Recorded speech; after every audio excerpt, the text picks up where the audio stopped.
I never planned on living in that house. I inherited it from a distant uncle I barely knew, and I only kept it because it seemed wasteful to let it fall apart. The place looked ordinary at first, an aging two-story structure with peeling paint and a creaky porch. It stood at the end of a quiet street. There were no neighbors close by, and the trees around the property looked half dead. The real trouble started when I decided to explore the basement. I didn't think much about it at the time, but I remember a strange hesitation in my gut as I walked down those old steps. Something about the stale smell and the dense darkness didn't feel right. I forced myself to keep going, telling myself I was just being dramatic. I should have taken that feeling more seriously. After flipping the light switch and realizing the single bulb was too weak to see most of the basement, I grabbed a flashlight from the kitchen drawer. When I returned to the basement door and opened it, the air felt heavier. I could smell musty furniture, mildew, and something else I couldn't place. The flight of steps down was short, but it seemed to get darker with each step. My flashlight wobbled in my hand because I was trying to balance a box of cleaning supplies on my hip. I had planned on making a quick inspection and maybe tidying up. I didn't plan on staying long. As soon as I reached the bottom, I noticed how cramped it was. Old chairs, tables, and cabinets were piled up. Some were stacked on each other and some leaned against the stone walls. My flashlight beam landed on thick layers of dust and cobwebs in every corner. The air felt warmer down there, but stale, like it hadn't been circulated in years. I swept the light around to get an idea of the space. There were more chairs than I could count, maybe from different decades. I saw an antique dresser with a broken mirror, boxes of outdated tools, and several large trunks that were locked.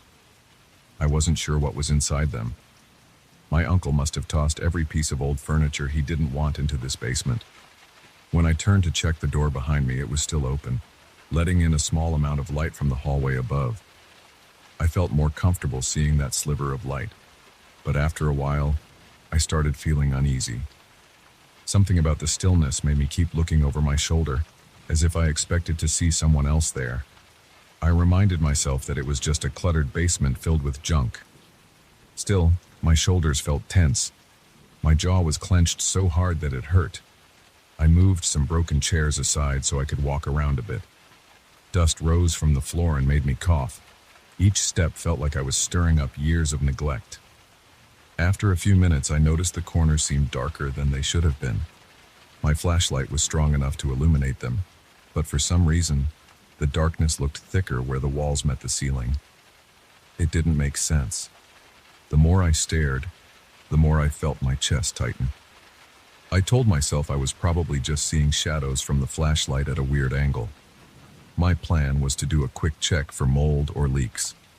I wasn't planning on an in-depth search that day, but the sense of being watched made me hurry. I could almost sense movement just beyond my beam of light, like the shadows were shifting whenever I wasn't looking directly at them. Every time I spun around, I found nothing but dusty junk. I ended up leaving the basement faster than I had intended.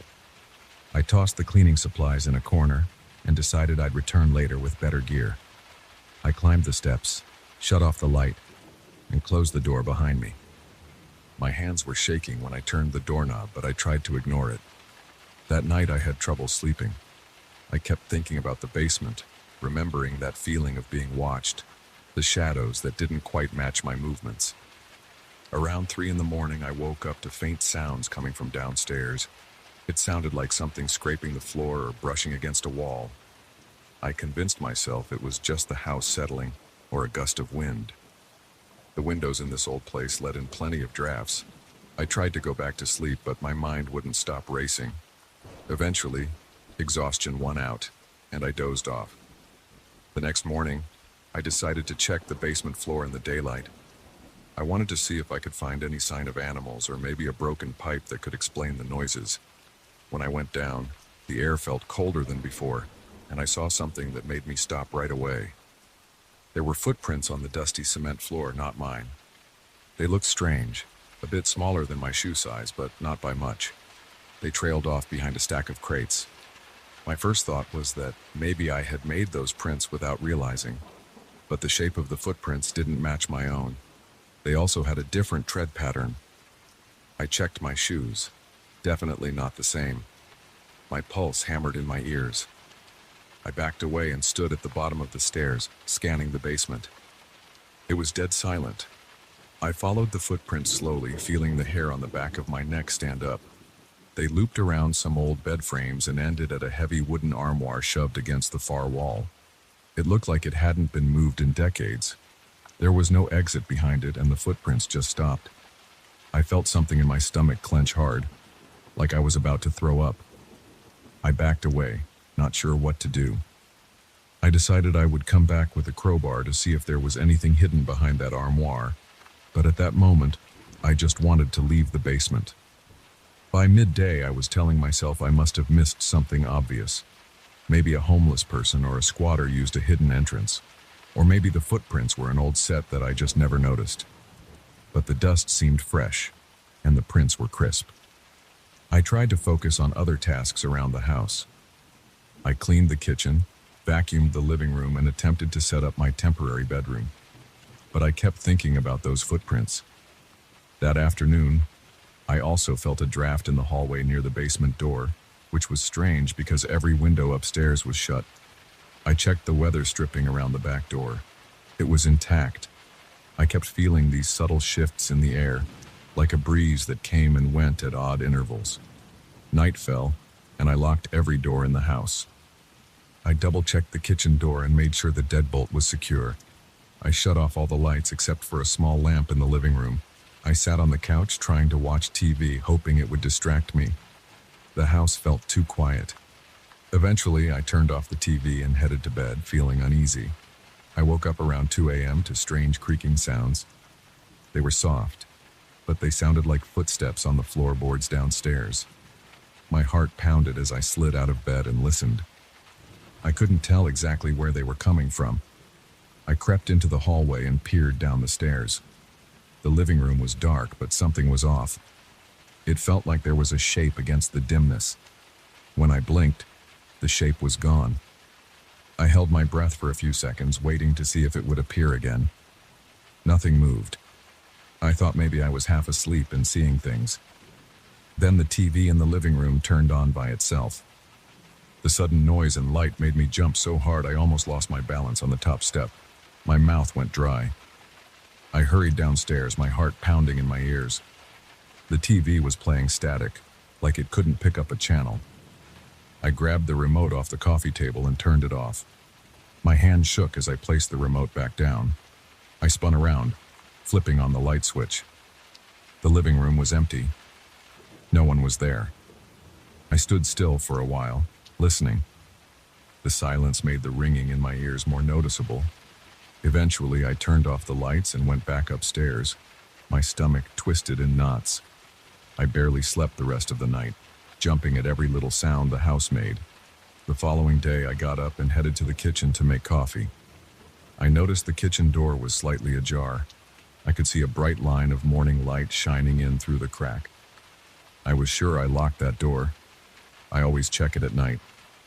My jaw tightened as I realized the deadbolt was still in the locked position, but the door was open an inch or two. That didn't make sense. With a shaky hand, I shut the door and tested it a few times. It latched properly. I had no clue how it opened by itself. My palms felt sweaty and my breathing was shallow. I tried to calm down by reminding myself that old houses can have warped frames. Maybe the lock didn't catch properly. That explanation didn't make me feel much better, but I forced myself to carry on. Later in the day, I went back into the basement. I carried a crowbar and a flashlight with fresh batteries. I wanted to move that heavy armoire to check the wall behind it. My plan was to settle the footprints mystery once and for all. It was a struggle to maneuver around the piles of dusty furniture, and the smell of damp wood felt stronger than before. I eventually made it to the armoire. I stuck the crowbar under the edge and tried to pry it away from the wall. It wouldn't budge. It felt wedged, like someone had braced it from the other side. I tried again, putting more weight into it. The armoire shifted maybe half an inch, but then it snapped back into place, nearly pinching my fingers. My heart pounded in my chest as I pictured a hand on the other side pushing it back. That was impossible. I yanked the crowbar free and stepped back, breathing heavily. The air in the basement felt thick and sweat dripped down my temples. I couldn't do it. I dropped the crowbar and left. That night, I tried to sleep with the lights on in my bedroom, but it didn't help. Around midnight, I heard a distinct thump coming from the upstairs hallway. I was on the second floor, so the only thing above me was the attic space, which I had never fully explored. I sat up in bed listening closely. Another thump echoed. It sounded like a heavy object falling onto the floorboards. My mouth went dry. I put on some pants, grabbed my phone, and stepped into the hallway. The overhead light flickered as I turned it on. I tried to calm myself, but my heart felt like it was going to burst out of my chest. I slowly walked to the attic ladder, which was in the hallway ceiling. I pulled it down and climbed up a few steps, shining my phone flashlight around. The attic was half finished, with loose insulation and a few old boxes. There was no one there. Nothing looked out of place. The air smelled stale, and I could see dust swirling in the phone's light. I didn't see any sign of movement. I stood there a moment, confused and scared, then climbed back down and closed the attic door. As I turned back toward my bedroom, I saw a dark shape at the end of the hall. It was only for a second, maybe less, but it was tall, and it was there. My skin broke into goosebumps. I felt cold all over. I blinked and the shape was gone. I walked to that spot, flipping on lights as I went. Nothing was there. My entire body was shaking.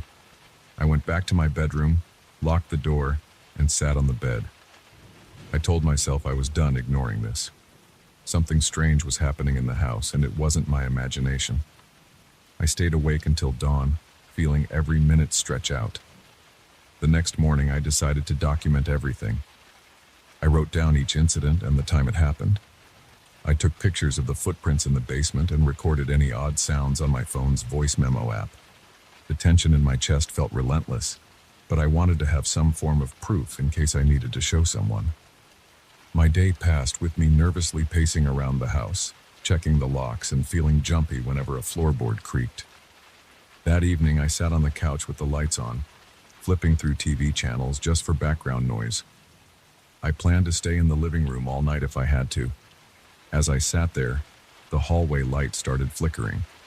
I got up to check it. It stopped flickering when I approached, so I assumed it was a loose bulb. Then the kitchen light turned off by itself. I hurried in there, fumbling for the switch. It was still in the on position, yet the light was out. Suddenly it came back on. My skin felt clammy and I swallowed hard. My eyes darted around the room. The door was closed this time, locked even. But I saw the handle jiggle, just once, like someone had tested it from outside. I rushed over and yanked the door open, expecting to see someone. No one was there. The yard was dark and the trees stood still. There was no wind. I slammed the door and locked it again. When midnight came, the house was silent. I turned off the TV, went to the bathroom, and tried to wash my face with cold water. My reflection in the mirror looked exhausted. My eyes had dark circles under them, and my skin looked pale. I dried my face and turned off the bathroom light. As I walked out, I saw a faint shape in the hallway mirror. It looked like a silhouette behind me, watching me. My muscles tensed, and my throat went tight. When I spun around, there was no one there. I couldn't even move for a few seconds, just stared at the empty hallway. My heart was beating so fast I could hear it in my ears. Finally, I forced myself to take a few steps forward, but my knees felt weak. I went into my bedroom and locked the door again. I sat on the edge of the bed, listening for any sound that would indicate another presence. My mind raced with questions I couldn't answer. I thought about leaving the house for good, but a stubborn part of me wanted to know what was really happening. Still, every passing moment filled me with a deep sense of dread. Now I sit here, typing this on my phone, hearing a faint scraping coming from somewhere below. It might be in the basement again, or it might be in the walls. I can't tell. My hands are shaking, and my stomach is in knots. My back is against the bedroom door, just in case it tries to open. I want to leave, but I can't bring myself to stand. My legs feel like lead. The house is dark. The electricity flickered out a few minutes ago, and my phone battery is dropping. The only light I have comes from the phone screen. The sounds below haven't stopped. They come in bursts like something large being dragged across the floor. Then a pause. Then a thump. Each noise feels closer than before. I don't know what it is. I don't even know if I want to find out. But I can't look away from the door. I'm stuck here, waiting, feeling my breath catch in my throat every time another noise echoes up the stairs. This is the reality of inheriting this house. It's not a story I ever thought I'd be telling. But here I am, scared and confused with no plan except to hold on and hope these walls keep whatever's in the basement from coming any closer.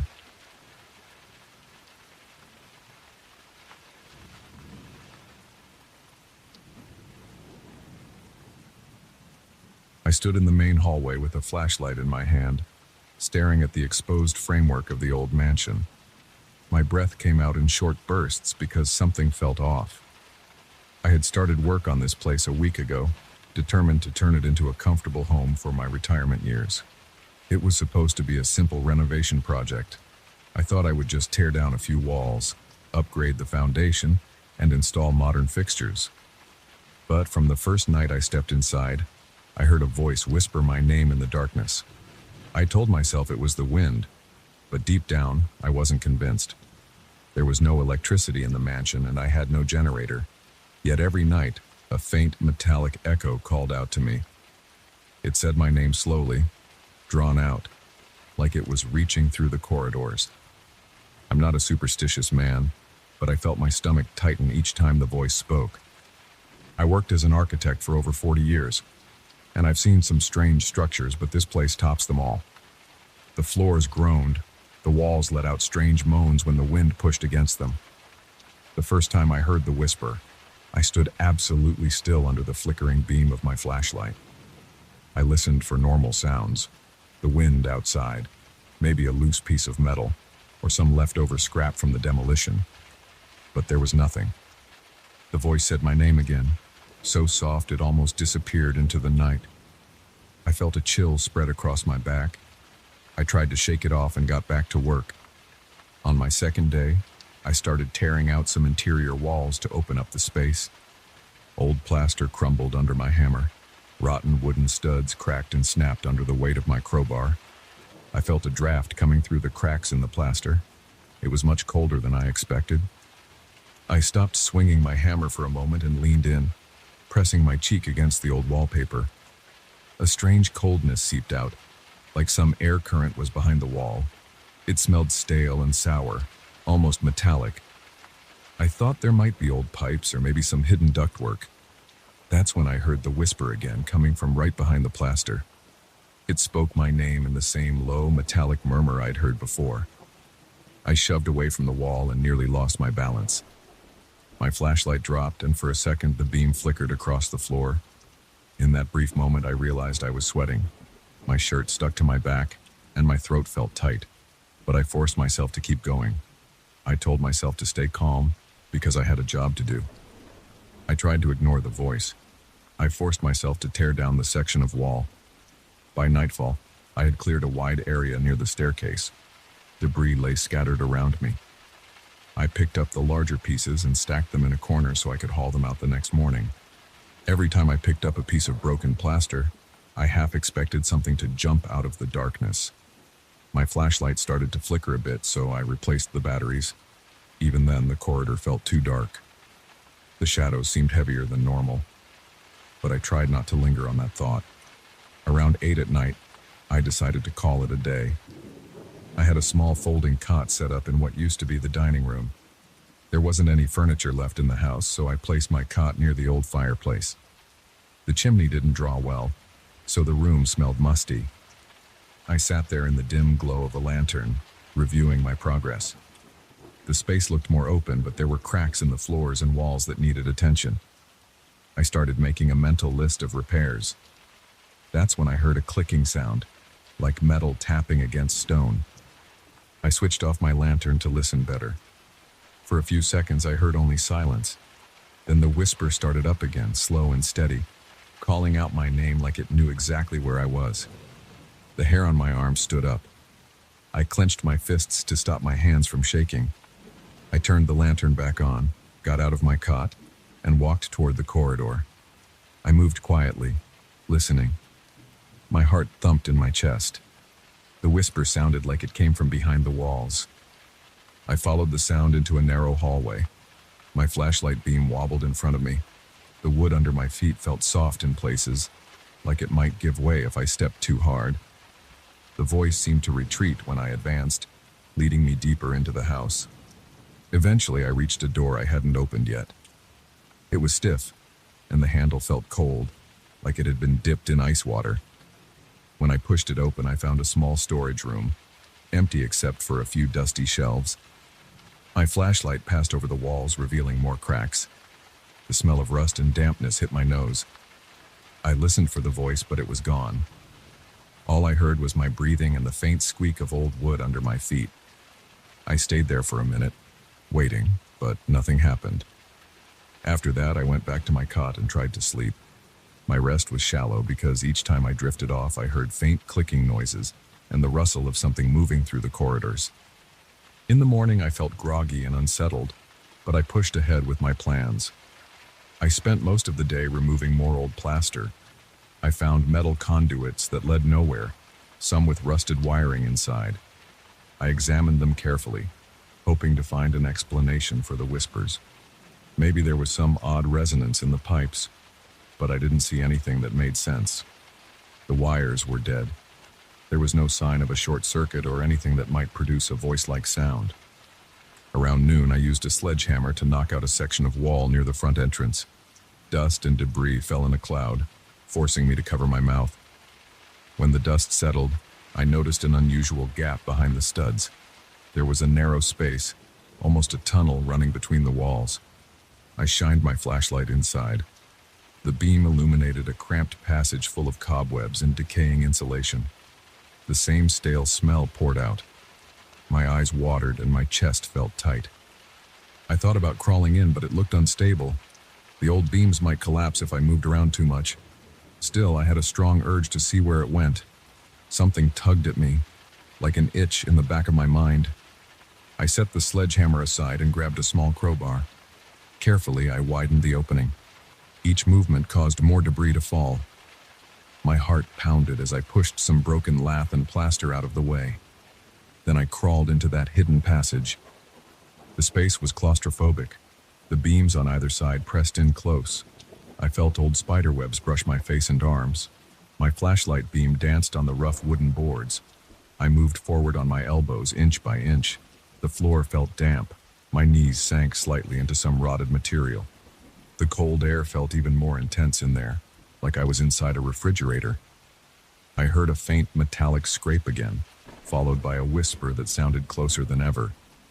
It said my name. My mouth felt dry. My heart hammered against my ribs, but I kept going. I needed to know what was hidden back there. I reached a section of the passage where I could almost kneel.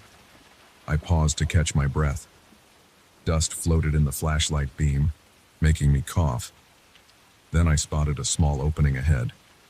It was a hole in the wall, about the size of a dinner plate, leading into a dark area. I shined my light inside. I couldn't see much except more boards and debris. But I felt a stronger draft, like something was breathing behind the wall. I tried to peer in, my face inches from the hole. Then I heard the whisper again, so close it sent a tremor through my chest. I jerked back and cracked my head against a beam. Pain shot through my skull. My flashlight slipped, and for a split second everything went dark.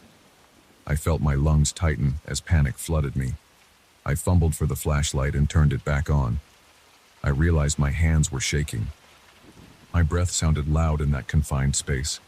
I wanted to get out, but I forced myself to look back at the hole. The cold air rushed past my face, and I realized my name was echoing from deeper inside. I saw a faint glint of metal in there, like something was reflecting the flashlight. I couldn't figure out what it was. It seemed to twitch or shift slightly. My stomach rolled.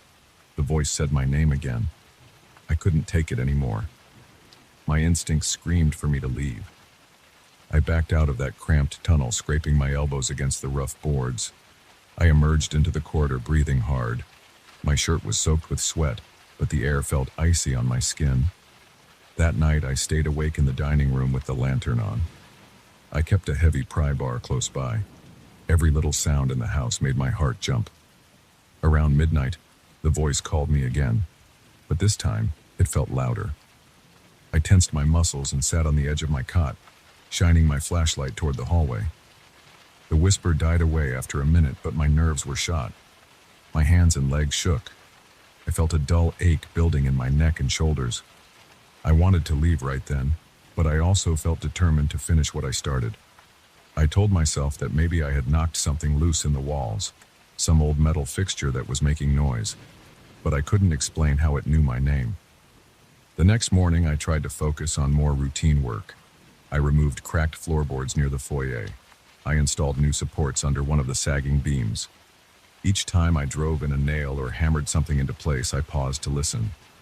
Sometimes I heard faint scraping in the distance. Sometimes I felt a sudden chill against my skin. I started having trouble concentrating. My hands would slip. My tools felt heavier than usual. I went outside around noon to get some fresh air. The sun felt warm, and the sky looked calm. The contrast with the cold, dark interior of the mansion made me uneasy. I forced myself to go back inside to keep working, but my mind kept drifting to that hidden passage. By the afternoon, I had to see if there was another way to access that space. I went to the second floor, checking the walls near the stairs. The boards were warped and in need of replacement. I used my crowbar to pry off a large section. Behind it, I found another passage that lined up with the one downstairs. I pulled on a flashlight and leaned in. A bitter smell hit my nose, like metal and old dampness combined. The passage looked similar, with insulation and webs everywhere. The temperature felt even colder up there. I crawled a few feet inside before I heard a metallic rattle. I froze and aimed my flashlight ahead. The voice came again, a long, drawn-out whisper. My stomach clenched so hard it hurt. My heart thudded in my chest, and I realized I couldn't keep going. The fear was too strong. I backed out of the passage, panting. I felt dizzy. I decided to seal that opening. I grabbed some plywood and hammered it over the gap. Each strike of the hammer echoed through the hallway. I told myself I'd deal with the structural issues later. Right now, I just wanted to stop whatever was in there from getting closer. My head pounded. Sweat ran down my face. My palms were clammy. With each swing, I found myself glancing over my shoulder as if expecting something to crawl out of the shadows. When I finished, I went downstairs, stepped outside, and took several deep breaths. The late afternoon sun hit me, and it felt good on my skin, but it didn't calm my nerves. I looked back at the mansion. The windows stared back at me like dark eyes. My mind wanted an explanation, some logical reason for what I was experiencing, but I couldn't come up with one. I was sure I heard a voice calling my name. I was sure it came from inside those walls. That night, I stayed in my truck instead of sleeping in the house. I parked a few yards away and left the engine off. The interior of the truck smelled like old coffee and dusty upholstery, but it felt safer than the mansion. As I tried to drift off, I stared through the windshield at the large silhouette of the old building. The moonlight made its edges stand out in a sharp outline. I thought I saw movement in one of the second-story windows, like a brief flicker of light. Then it disappeared. The hair on my arms and neck stood up. My pulse fluttered in my throat. I couldn't sleep well. I woke up dozens of times, each moment expecting to see some shape standing outside the truck. But the night passed without incident, except for the constant hum of my thoughts. In the morning, I forced myself back inside the mansion to continue the renovation. I still had plenty to do. More walls to tear out, new lumber to install, and a plan to strengthen the foundation. But that hidden passage weighed on my mind. Whenever I was alone in a hallway, I felt like the walls were breathing. I couldn't shake the impression that something was just on the other side, waiting. I spent the day working near the back of the house, keeping away from the passages. Every so often, I felt a chill wind pass through the corridor, but there were no open windows or doors. I heard occasional scraping and faint clicks, but the voice stayed silent for most of the day. Late in the afternoon, when I was cleaning up debris, I heard it again. It called my name just once in that same metallic whisper. I dropped my broom and stood still. My heart pounded so loud that it almost drowned out everything else. The whisper was close. I didn't move. My mouth went dry. After a moment, it faded away, leaving me alone in the dim corridor. I'm still here, trying to finish the job. My hands shake sometimes when I pick up a hammer. My flashlight is always close by, and I make sure I have extra batteries. I don't like going into the deeper parts of the house anymore, but I have no choice. Eventually, I need to check the structure in those passages. I need to remove any rotted beams and install new support. But the thought of crawling back in there makes my skin crawl. I can still feel that cold breath on my neck. I still hear the whisper in my head. Every night, I sit in the dining room or sometimes in my truck, thinking about what I've heard and seen. I tell myself it's just old pipes or an odd draft, but I can't fully convince myself. Something in these walls is calling to me. Something is waiting on the other side, and it knows my name.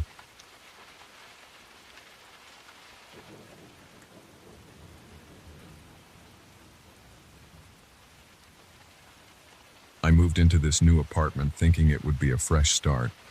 I was excited about the cheap rent, the decent neighborhood, and the fact that I'd finally have a place of my own. The building felt old, though. The walls in the hallway had a stale odor, like air that hadn't been circulated in a long time. I noticed some peeling wallpaper near the stairwell. It didn't bother me much at first. The landlord said the place was fine, and I believed him. The first time I walked down my corridor, I saw a row of old landscape paintings. Each painting looked like it showed some lonely countryside, trees, hills, and foggy roads. They were mounted in these thick brown frames that seemed to belong in a museum. The hallway light was dim, so I couldn't make out many details, but I liked the atmosphere they created. The next morning, I passed by them again and realized they all had a dull grayish tone. The colors weren't vibrant. The greens of the grass in one painting looked washed out. The sky in another painting seemed more off-white than blue. I remember feeling a slight chill as I walked by. I thought maybe the AC was running too cold, or there was a draft somewhere. During my first night in the apartment, I woke up at around 2 a.m. because I heard a soft clanking noise in the hallway. It sounded like someone gently rattling a doorknob. I got up, put on some sweatpants, and walked to my front door. I opened it carefully and peeked into the corridor. It was dim. The overhead light was flickering. At first, I didn't see anyone, so I took a few steps out. My eyes drifted to the collection of paintings. The frames looked a bit crooked, like someone had nudged them. I noticed one painting in particular, the one closest to my door. It showed a narrow road with leafless trees on either side. In the distance, there was a blurry figure wearing what looked like a dark suit. I couldn't recall seeing that figure before. It seemed odd, but I was half asleep and decided I was just imagining changes in the details. The next day, I examined the paintings more thoroughly before leaving for work. Each day, I started noticing small changes. I realized the images were not as crisp as they seemed on day one. The trees in one painting looked less detailed. The sunlight in another painting had turned pale. The figure in the road painting seemed more defined, like it had come closer to the foreground. I tried to shake off the unease. I told myself it was probably just the lighting, but deep down I felt a knot in my stomach. In the following nights, I heard soft footsteps in the corridor. They never lasted long. It was more like a short shuffle followed by silence. One time, around 3 a.m., I heard what sounded like someone sighing or breathing near my door. I turned on the hallway light and looked outside, but everything was still. The paintings were there, quiet and unmoving. I looked at the road painting again. The figure in the background was still there. I felt a clenching sensation in my chest when I realized the figure seemed bigger. It was definitely closer to the foreground than the last time I checked. I spent more time inspecting the frames over the next few days. I noticed that the paint on the trees was fading. It was as if someone had slowly smeared a gray filter on top. The entire painting looked cold, like a colorless winter scene. The figure was now standing in front of a large tree. It had a vague face, but I could tell it was a man in a suit. He appeared stiff, like a statue. My heart pounded every time I walked by. My breathing would become shallow and my eyes would linger on the painting. I worried that if I blinked, he might move again. One evening, I decided to stay in the hallway for a while, just to see if anything changed in real time. I brought out a small stool and sat opposite the paintings, pretending to check something on my phone. The hallway was silent except for the hum of the fluorescent light overhead. I kept glancing at the frames. About 15 minutes in, I realized the figure's arm was in a different position than before. It was subtle, but it looked like he had lifted it slightly, maybe an inch. My pulse hammered in my temples. I got up and walked back into my apartment. I locked the door and tried to calm down. I remember pacing in my living room, feeling sweat form on my forehead. That night, I barely slept. Every time I closed my eyes, I pictured that figure stepping out of the painting. I had a dream, more like a half-dream, where I heard the frame squeak, like wood twisting. I don't know if I imagined it or if it was real, but I felt a draft in my apartment. When I woke up, I checked the corridor immediately. The figure was now almost at the middle of the painting scene, closer than before. The rest of the painting looked even more washed out. The sky was almost entirely gray. The road looked cracked, and the edges of the frame had flakes of paint peeling off. I started thinking about leaving. I felt uneasy in my own place. I hated the feeling of dread every time I walked down the hallway. But I had just signed the lease and I didn't have the money to break it. I also worried that maybe I was losing my mind. So I decided to try something else. I took a few pictures with my phone, comparing them each day. But when I looked at the photos, they didn't show the same changes. In the phone images, the paintings looked static. The figure was always in the same spot as the first day I noticed it. There was no clarity to the changes I had been seeing with my own eyes. It felt like a trick on my brain. After a week, I noticed more strange noises. Sometimes it sounded like tapping on the wall near the paintings. Other times it sounded like a hushed whisper, like a low wind passing through the corridor. The worst was the feeling of being watched. Whenever I walked to my door, I sensed a presence behind me. If I turned around quickly, I'd only see the paintings. My skin would prickle, and I'd feel my throat tighten. I told a coworker about it one day. I described the old paintings and how I thought they were changing. He laughed it off and said I was letting the stress of a new place get to me. He suggested I hang a different painting over the weird one. I tried that. I took a cheap print of a city skyline and hung it over the painting with the figure. It stayed there for a few hours, but sometime during the night, I heard a thud. I went into the hallway and saw that my print was on the floor. The hook was still nailed firmly into the wall. The old painting was visible again. Nothing else was disturbed. I felt my stomach twist. I hung the print back up and reinforced it with some tape. By morning, it was on the floor again. The figure in the painting was now almost at the front of the frame. The details of his face were still unclear, but I could see he had short hair, a narrow face, and a slight tilt to his head. It looked like he was staring directly outward. I felt shaky every time I passed by. I started hurrying in and out of my apartment, not wanting to be in the hallway any longer than I had to. One night, after I got home from a late shift, I heard a scraping noise in the corridor. It sounded like something heavy dragging across the floor. I stood with my ear to the door, heart pounding. Then I heard a dull thump. I opened the door slightly and peeked outside. The painting's frame looked cracked on the edges. The glass covering another painting was foggy. The corridor smelled damp like wet wood.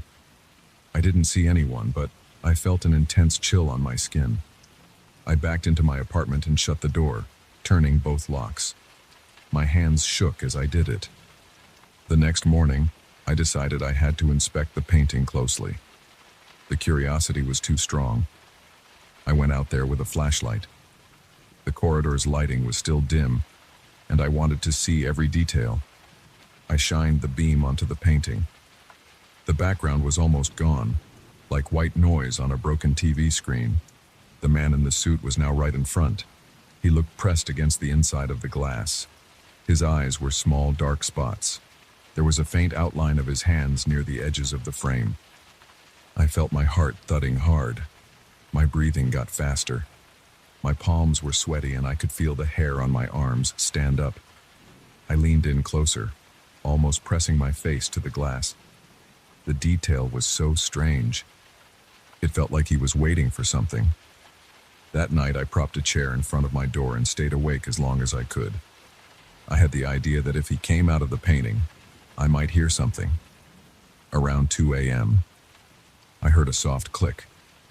Then I heard a slow creaking sound like wood bending under pressure. My hands were trembling. My pulse was so loud in my ears that I struggled to hear anything else. I forced myself to stand up and walk to the door. I listened carefully. I thought I heard a faint sliding noise like someone moving across the hallway floor. I gripped the door handle with my sweaty hand. My mind raced with the thought of opening it. I needed to see if he was actually in the corridor, but I felt paralyzed by the idea that he might be right there waiting. My chest felt tight and I couldn't breathe well. I stayed still for maybe 10 minutes, listening. Eventually, I heard a light tapping sound moving away from my door, then silence. When daylight came, I realized I had to check the hallway. I braced myself and opened the door. The paintings were all crooked. The one with the suited figure was empty. It was just a faded background with a few dark smears. My legs felt weak. I looked up and down the hallway. I saw faint footprints on the carpet that led from the painting to somewhere near the stairwell. They were shaped like dress shoes. The prints looked damp, as if someone had just walked through puddles. I followed them for a few steps, but they stopped suddenly. I stood there feeling a cold tension in my spine. My stomach was in knots. I returned to my apartment and locked the door. My body was rigid. I felt short of breath. My mouth was dry and my heart wouldn't slow down. I started gathering my belongings, grabbing random items and stuffing them into a bag. I wanted to leave, but then I thought about whether the figure could follow me somewhere else. I felt a wave of panic. I paced around, checking the windows and corners of my rooms. Nothing was there. I heard a quiet knock on my door around noon. It was a neighbor from the end of the hall. She asked me if I had noticed anything weird last night. She looked nervous. She said she heard heavy footsteps near her door. I told her I'd heard something too, but I didn't go into details. She looked uneasy and said she'd be staying with a friend for a few days. That sealed it for me. I had to get out of here. I didn't know if the landlord would care about my lease. I didn't care either. Before I left, I did one last check of the hallway. The frames were all empty. The images were gone, leaving only blank whitish surfaces. The glass was cloudy. Some parts were cracked. It felt cold, as if there was a draft. I heard a soft sigh from somewhere near the stairwell. I spun around, but no one was there. I headed back to my apartment, grabbed my bag, and walked out. My hands were shaking and my chest felt tight. I avoided looking too closely at anything. I just wanted to reach the elevator and leave. As I walked away, I had a strong sensation that something was behind me. I resisted the urge to turn my head. My back was tense and my skin felt prickly. My heart was pounding in my throat. When I reached the elevator, I pressed the button repeatedly. The door opened and I stepped inside.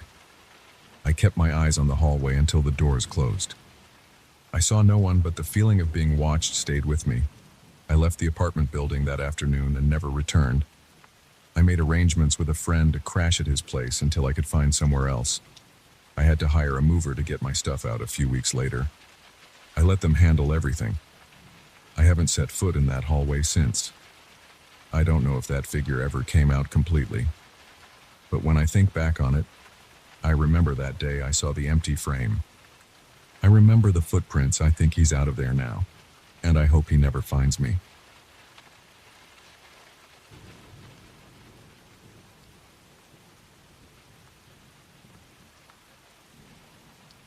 I rented this cabin because I wanted quiet nights, a solid desk, and a few weeks to focus on writing my memoirs. From the outside, the place looked normal. It sat on a small piece of land near some trees. The paint on the walls was chipped, and the roof looked like it might need repairs soon. I noticed an old porch swing that squeaked when I pushed it with my foot. I had a set of keys and a suitcase stuffed with notebooks, pens, and a laptop. I was ready to isolate myself and dig deep into my memories.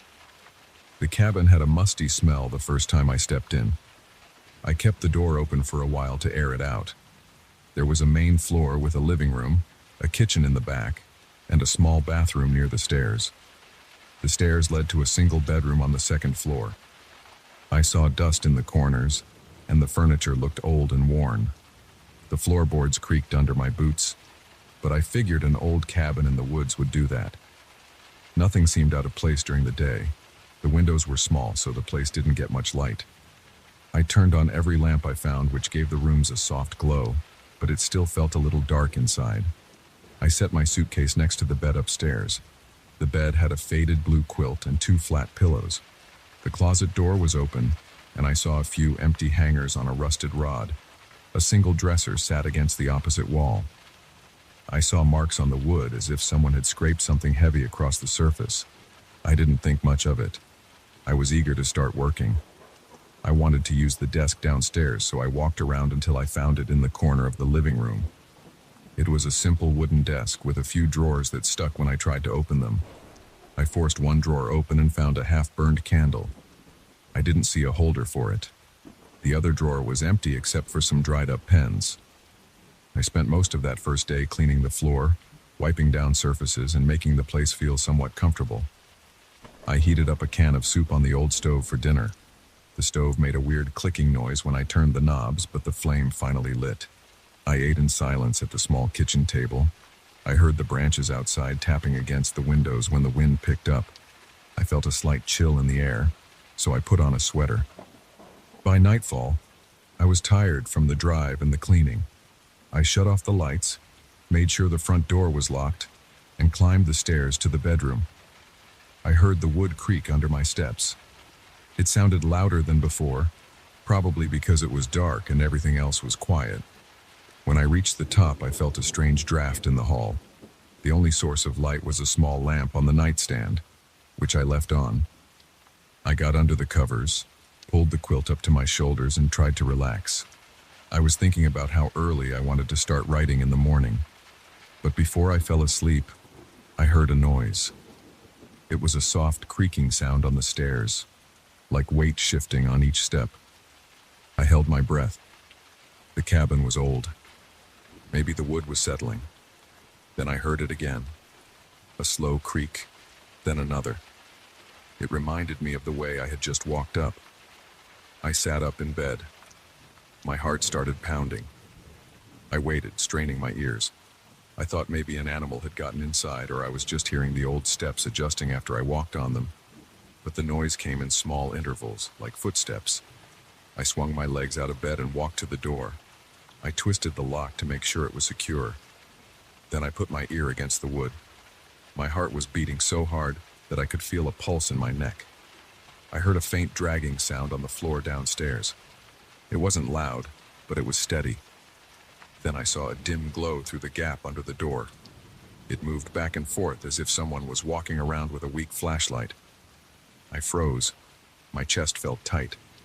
I knew no one else was supposed to be here. I hadn't seen any cars or signs of neighbors. I stayed there, pressed against the door for at least a minute. The light kept moving. The dragging sound got closer, then wandered away. My hands started shaking, but I forced myself to stay silent. I didn't want to announce my presence. After a while, the noise stopped and the light disappeared. I waited longer, feeling sweat on my forehead, even though the room was cold. Eventually, I crept back to the bed. I sat there in the dark, too scared to turn off the lamp or close my eyes. I must have dozed off at some point, because the next thing I remember is the sun shining through the dusty window. I woke up with a stiff neck and a knot in my stomach. I immediately checked the hallway. It was empty. The door was still locked. I went downstairs feeling a little shaky. I looked around the living room and the kitchen. Everything looked normal except for the fact that one of the chairs at the table seemed out of place. I thought I had pushed all of them in the night before, but one was slightly pulled out. I decided to make coffee and try to calm down. I told myself it could have been my imagination or some old wiring causing the light effect. I spent that morning writing. I filled a few pages with notes about my childhood. I tried to ignore the sense of unease. Every time the floor creaked, I jolted in my seat. I kept looking at the stairs. By noon, I needed a break. I went outside for a short walk. The air was cold, and the trees around the cabin looked half dead. I didn't see any other houses nearby. The road was empty. I walked around to the back of the cabin and saw a small pile of firewood against the wall. I thought about lighting a fire in the living room fireplace, but I wanted to avoid any more weird noises. I still needed to figure out what had happened the night before. Maybe there was an animal in the crawl space or some draft that made the light shift under the door. It didn't fully make sense, but I tried to cling to something logical. That second night, I ate dinner in the living room with the lights on. I put a few logs in the fireplace and watched the flames for a while. The smell of burning wood helped me feel grounded. Before heading upstairs, I walked through the cabin, checking every door and every window. I even opened the coat closet and looked behind some boxes. Nothing was there. I went up to the bedroom and locked the door again. I left the lamp on. This time I stayed awake longer. I sat in bed with my laptop open, trying to distract myself with some emails. Around midnight, I heard the first step creak. I recognized the pattern. Step, pause, step, pause. I felt my pulse quicken. My hands felt clammy. The sound continued, reaching the top of the stairs. I could almost picture something standing on the landing. Then came that dragging sound, soft but steady. It seemed to move toward my door. I pressed my ear against it again. My heartbeat thumped in my ears. I saw the same pale light creep underneath. It swayed back and forth as if whoever held it was shifting around. My legs trembled, and I gripped the door handle so tight my knuckles hurt. The dragging sound had a rhythm, like cloth scraping on the floor. I wanted to yank the door open and catch whatever was there, but I couldn't bring myself to do it. My chest felt like it was caving in. My breathing was shallow. I stared at the gap under the door. The light moved closer, and I backed away, stumbling over my own feet. The floor felt cold against my soles. I watched that glow for what felt like hours, but it might have been only a few minutes. Then it went dark, and the dragging sound faded. I stayed up until dawn, sitting in a chair that faced the door. I kept the lamp on, waiting for more sounds. In the morning, I was exhausted. I looked around again. Nothing was stolen. Nothing was broken. It made no sense. I felt sure someone or something was walking around at night, but there was no sign of forced entry. I decided to call the owner, but I only got voicemail. I left a short message saying I was hearing noises at night and wanted to know if there was some maintenance schedule or caretaker I should be aware of. I set my phone down and tried to work again. I forced myself to write more. My fingers typed, but my mind kept drifting back to the noises. I wondered if I should leave, but I also felt stubborn. I had driven all the way out here to write, and part of me wanted to figure out what was going on. That afternoon, I checked the stairs carefully. I ran my hand over the steps. They were old and scratched. Some nails stuck out at odd angles. Nothing looked suspicious, though. I peered into the small crawl space door under the staircase. It was empty except for a few cobwebs. There was a stale smell, but no sign of animals or people.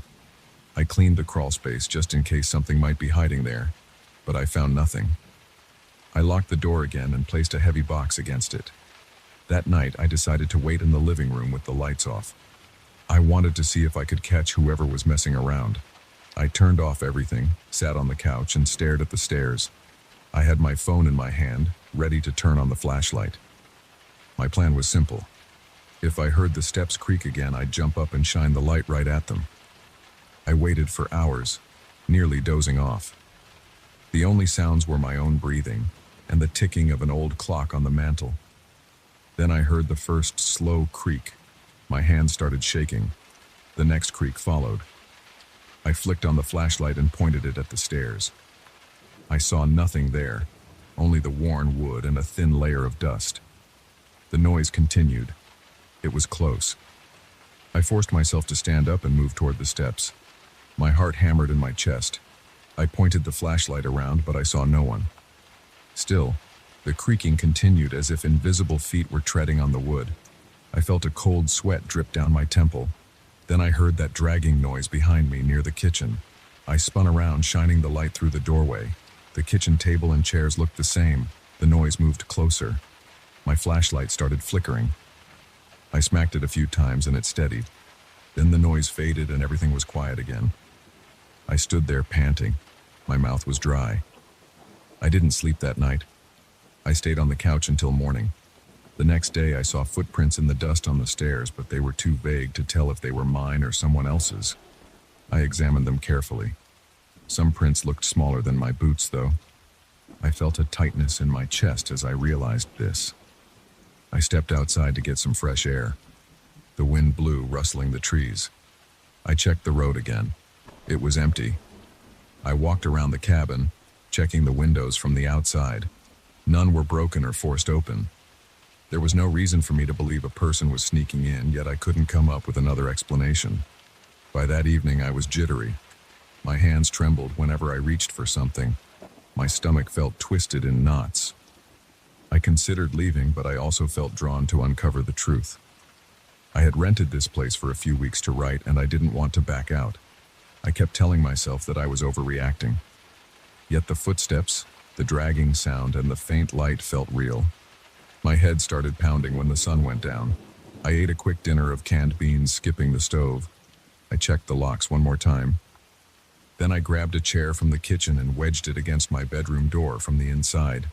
I tested it a few times to make sure it wouldn't budge. I got into bed, fully dressed, with my phone nearby. I left the lamp on again, not caring if I wasted electricity. Around midnight I heard it. The stairs squeaked one step at a time. My heart raced. I stared at the door. The handle didn't move, but I heard that dragging noise, right outside the room. It scraped the floor, pausing, then scraping again. My throat felt tight. My palms were sweaty. The gap under the door began to glow with that pale light. I saw it shifting. It stopped at one side, then slid across to the other, as if whoever was out there was pacing. I tried to breathe quietly. I gripped the covers. My legs felt weak. Then came a soft thump against the door, not forceful, but enough to make my heart skip. It happened again a moment later, a single tap. I felt the air catch in my lungs. Suddenly the light flickered and vanished. The scraping sound faded away. I stayed awake until dawn again, never moving from the bed. When the first hint of sunlight came through the window, I finally exhaled. My body ached, and my head felt like it was splitting. I removed the chair from the door, opened it slowly, and peered into the hallway. Everything looked the same except for a dark streak on the floor where I heard the scraping. I knelt down and touched it. The surface felt smooth, but I saw a faint line like someone had dragged something heavy or rough across the wood. I stood up and ran my hand through my hair.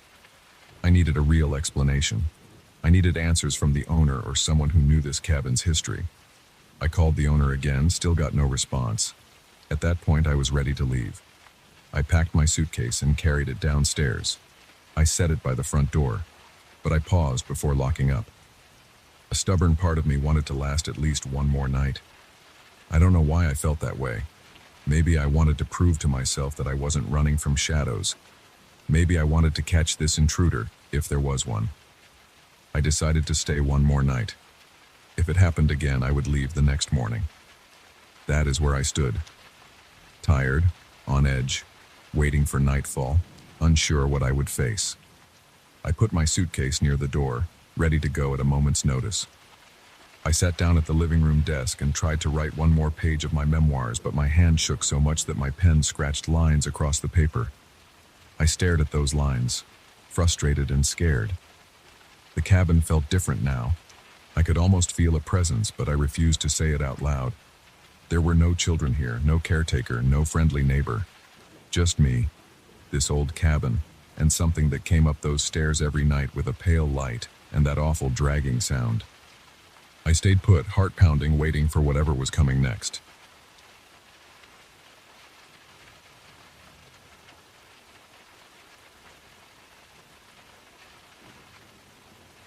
I first saw the clock when I opened the package from my distant cousin. The wooden case was dark, almost black, and it had detailed carvings around the edges. I felt a slight chill the moment I ran my fingers over the surface. I noticed its brass pendulum inside, hanging from a small hook. It looked heavy. There was a bit of rust around the edges, and some of the engraving on the clock's face had faded. I wasn't sure if it still worked. I didn't even know how to wind it or set the hour. But I decided to place it on a sturdy table near the entrance to my living room. I figured it would be a nice decoration, even if it never chimed. I never expected it to do anything on its own. But on the first night, I had it. Around midnight, I heard a dull, throbbing tone echo from the living room. I was in bed, dozing off, and it pulled me out of a light sleep. At first, I thought my heater had kicked on, or some pipe in the wall made a noise. But it sounded too much like a deep gong to be a pipe. I listened carefully, my eyes scanning the darkness in my bedroom, but I couldn't place it. When I got up to see what happened, I found nothing out of the ordinary. The room was quiet. The clock looked the same as before, with the pendulum still. I shrugged it off and went back to bed. The next morning, I decided to examine the clock again. I opened the glass panel and touched the pendulum. It was cold, and it moved a bit when I nudged it, but it slowed to a stop after a few gentle swings. I tapped the wooden casing, listening for any hidden gears that might be active. It sounded solid. The clock hands hadn't moved at all. They were stuck at about 5 minutes to 6. I assumed the clock was completely broken. I even looked around the back for a place to wind it, but there was no obvious keyhole. I didn't think it was worth taking it to a specialist, so I let it be. That night I tried to go to bed early.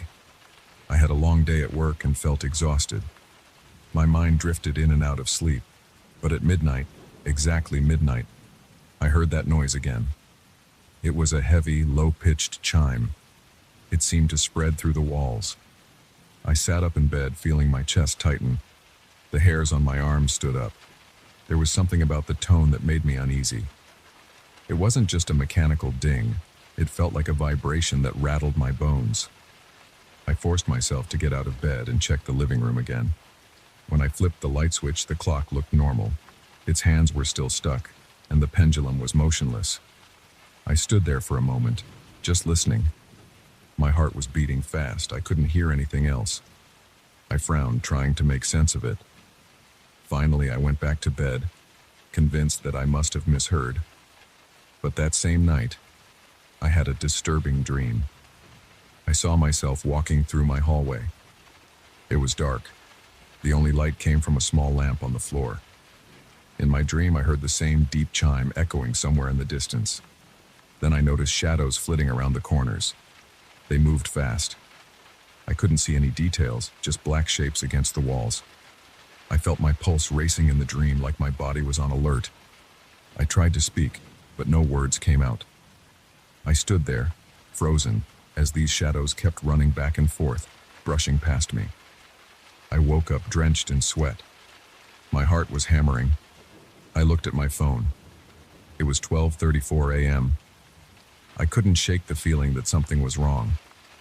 I got up to check the clock. When I entered the living room, I stopped in my tracks. The pendulum was swinging. It wasn't just a light sway either.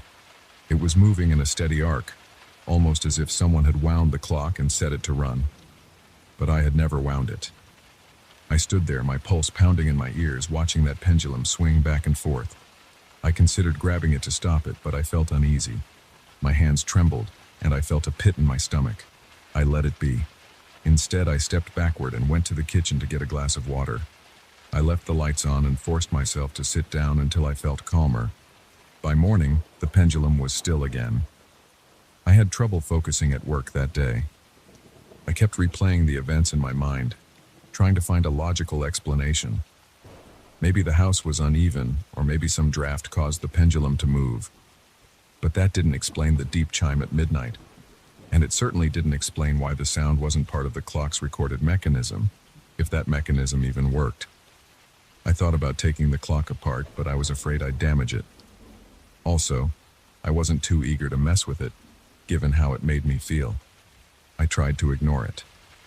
I decided to watch TV until late that evening. hoping I'd be too tired to notice anything strange. But at around 11:50 p.m., I started feeling antsy. I kept glancing at the clock from the couch. It was dark in that corner, but I could see the outline of the wooden case. I found myself counting down the minutes. When midnight arrived, I held my breath. For a few seconds, nothing happened. I let out a sigh, relieved. But then, I heard it again. It was that same low, resonating tone, almost like a distant gong inside my skull. I jumped up from the couch, my heart pounding. I approached the clock and listened closely. There was no mechanical ticking. There was no visible movement from the hands. But that tone lingered for a few seconds, then faded. That night, my dreams were even more intense. I saw my own living room in my dream. The clock was at the center, and the pendulum was moving so quickly it became a blur. I heard footsteps in the hallway, heavy and deliberate, but I couldn't see who or what was causing them. My throat felt tight. I tried to call out, but only a soft gasp came out. Then I saw those shadows again. They crawled along the walls, making faint scratching sounds. I felt my stomach twist. My fingers curled into fists as I tried to steady myself, but my knees felt weak. Suddenly, I noticed the front door was open. A cold draft moved through the room. I felt goosebumps on my arms. One of the shadows darted past me, and I felt a jolt of panic. Then I woke up, breathing hard.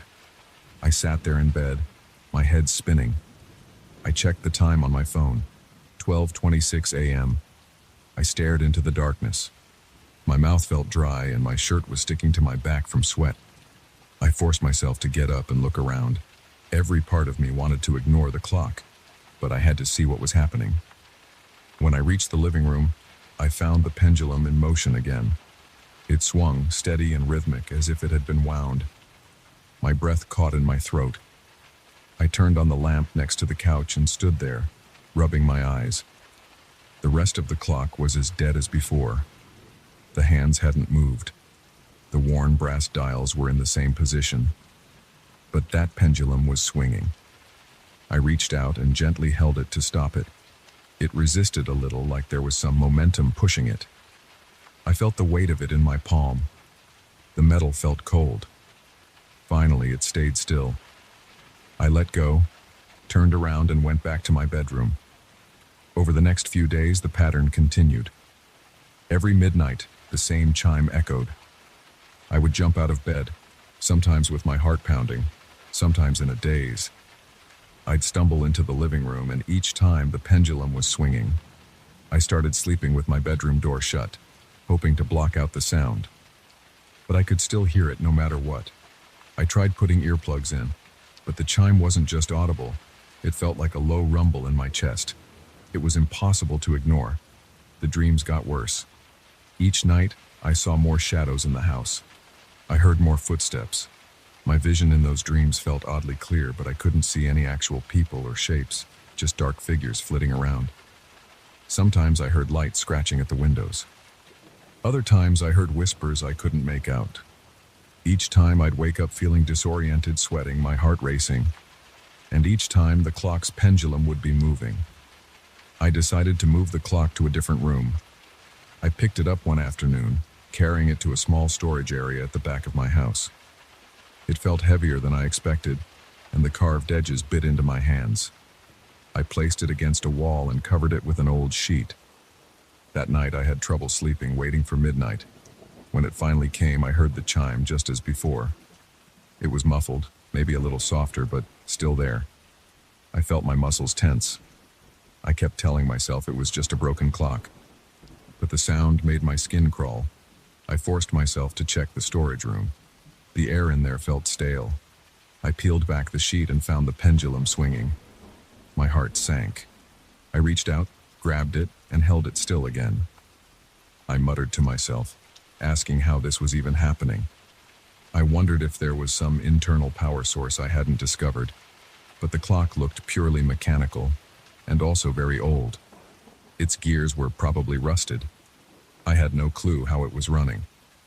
I started to feel a dread in my stomach. I couldn't deny that something was off. The nightmares continued. Over time, I slept less and less. Some nights, I'd force myself to stay awake past midnight so I wouldn't be caught off guard by the chime. But that only meant I heard it while I was awake, which was worse. I'd see the clock's glass panel glint in the darkness of the storage room. I'd stand there, breathing hard, waiting for the tone to stop ringing in my ears. When it finally did, I'd go back to bed with my thoughts racing. My chest would feel tight, and sweat would break out on my forehead. I wanted to get rid of the clock, but I also felt compelled to keep it. It was a gift from a distant relative, and I didn't want to just toss it. Part of me was also scared that if I got rid of it, I'd never figure out what was happening. One night, I heard an odd scraping sound near my bedroom door. I jolted awake, my heart pounding. My eyes snapped open. I listened again. It stopped. I waited a minute, then swung my legs over the side of the bed. My hands were shaking a little. I stepped quietly into the hallway, feeling the wooden floor under my feet. It was dark, but I kept the lights off so I could hear better. Everything seemed still. Then I heard the chime. It was exactly midnight. That low tone rolled through the hallway. My stomach lurched. I followed the sound to the storage room. When I opened the door, the smell of stale air hit me. The clock was silent, but the pendulum was in full motion again. I grabbed a flashlight from the shelf and aimed it at the mechanism behind the clock's face. I saw rusted gears, some spider webs, and a few chipped parts. Nothing that looked functional. I couldn't figure out how it was running. I felt a cold sweat along my hairline. I took a deep breath and backed out of the room. During the next few weeks, I reached my limit. My nightmares were constant. Sometimes I felt aches in my body when I woke up, as if I'd been tensed up all night. My eyes burned from lack of sleep. My focus at work got worse. I started snapping at coworkers, and I could tell they thought something was off with me. I told them I was just tired, which was true, but I couldn't explain why.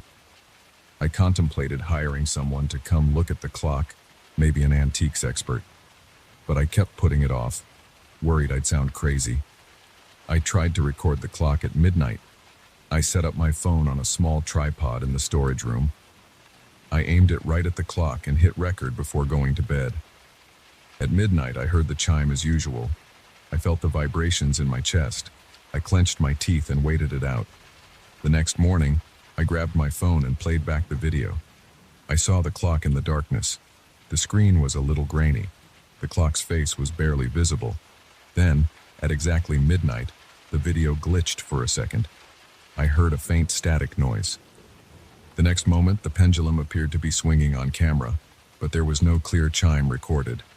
I only heard a light buzzing sound. The phone's microphone didn't pick up the deep tone I always heard. I felt my heart drop. I replayed the video again, but it was the same. The chime I heard in real life wasn't there. Yet the pendulum was clearly moving, even though I knew I never wound the mechanism. That scared me more than anything else so far. I couldn't even document the noise. It was like it only existed for me. I started to question my sanity, but the nightmares and the physical feelings seemed too real. My body reacted every time the clock chimed like it was a real sound. I decided I had to do something drastic. One afternoon, I wrapped the clock in thick blankets and moved it into my garage. I locked the door behind me. I hoped that would at least dampen the sound. That night, I still heard it. It was quieter, but it still reached me in my bedroom. At this point, I considered driving it far away and leaving it somewhere. But that felt wrong. I wasn't sure if anyone else would find it, or if it would follow me somehow. I know that sounds ridiculous, but that was how I felt. My palms were always clammy when I thought about the clock. I spent one more week like this. Each day, I grew more exhausted. The nightmares stayed vivid. I saw those shadows in every dream, and I heard them shuffling around my house. Sometimes I woke up with the blankets on the floor like I'd kicked them off in a panic. Other times I felt the weight of dread in my chest, as if I couldn't breathe right. I'd look in the mirror and see the dark circles under my eyes. I barely recognized myself. Late one night, I finally broke down. After the chime woke me up, I stomped to the garage in a rage. My eyes felt red and sore, and I was breathing hard. I threw open the door and turned on the overhead light. The blanket was draped over the clock, but I could see the outline of the pendulum swinging. My stomach churned. My legs shook from tension. I yanked the blanket off and grabbed the clock with both hands. I carried it outside and put it down near my car. The cold night air stung my skin. My breath came out in ragged puffs. I opened the trunk and lifted the clock inside. Then I slammed the trunk shut. My heart was pounding. I was determined to drive somewhere, anywhere, to get this clock out of my life. But as I reached for my car door, I hesitated. My mind spun with 1,000 questions, but mostly I just felt raw fear. I stood there for a minute, trying to decide what to do. I could feel my pulse in my ears. My body felt drained. Finally, I got back in the house and locked the door. I left the clock in the trunk overnight. I didn't sleep much, and I still heard the faint chime at midnight. The next morning, I paced in the kitchen for an hour, drinking coffee, wondering if I should just drive it to some remote place. But I couldn't bring myself to do it. Part of me wanted answers. Part of me was scared of what might happen if I abandoned it. That's where I am now. I still have the clock. It's out in my trunk, wrapped in blankets. I can't deny the chime is real to me, and I still have the same nightmares. Every night at midnight, I feel it reverberating through my chest. My body tenses up, and I can't control the fear that washes over me. The shadows in my dreams keep appearing. When I wake up, I feel a nauseating mix of confusion and exhaustion. I don't know how this will end, but I can't forget the look of that swinging pendulum in the dark. I'm stuck with this clock, and I don't know if I'll ever figure out how to stop it.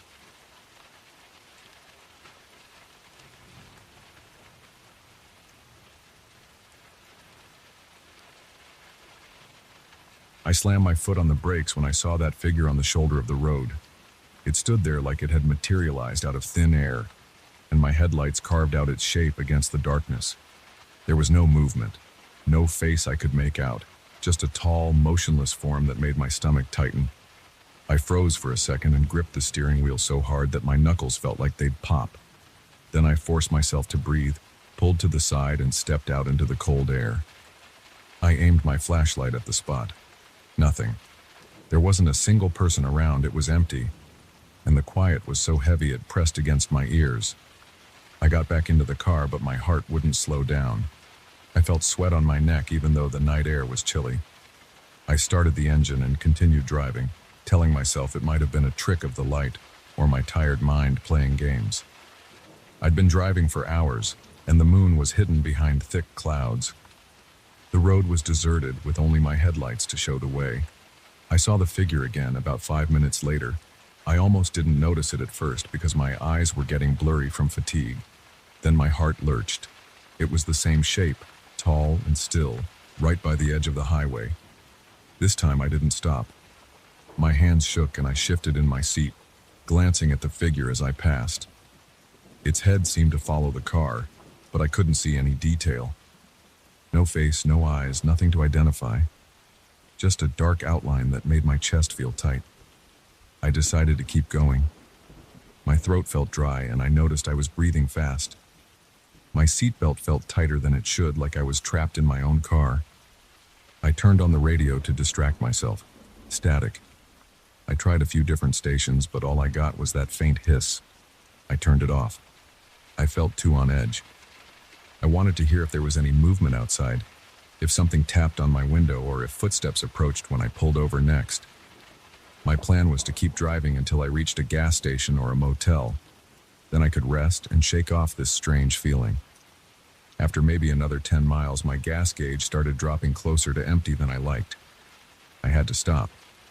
There was a rest area ahead, a small place with a couple of vending machines and a few parking spots.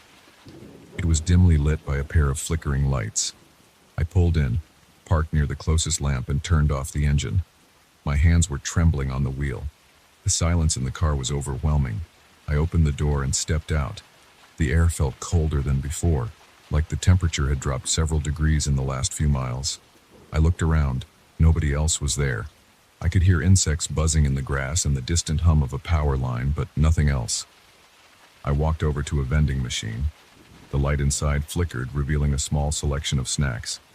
I slid in some coins and got a bottle of water. My hand was shaking as I reached into the slot to retrieve it. I uncapped it and took a long drink, trying to calm my nerves. Then I heard a shuffle behind me. I spun around, the water bottle still in my hand. I saw a shape at the far end of the rest area, near the bathrooms. It was tall, but I couldn't tell if it was the same figure or just a shadow. My heart pounded and my scalp tingled. I took a step closer, shining my phone's flashlight toward it. The beam of light trembled because my hand was shaking so much. For a moment, I thought I saw a face, but it was gone in the blink of an eye. Only empty air, and the dull concrete wall remained.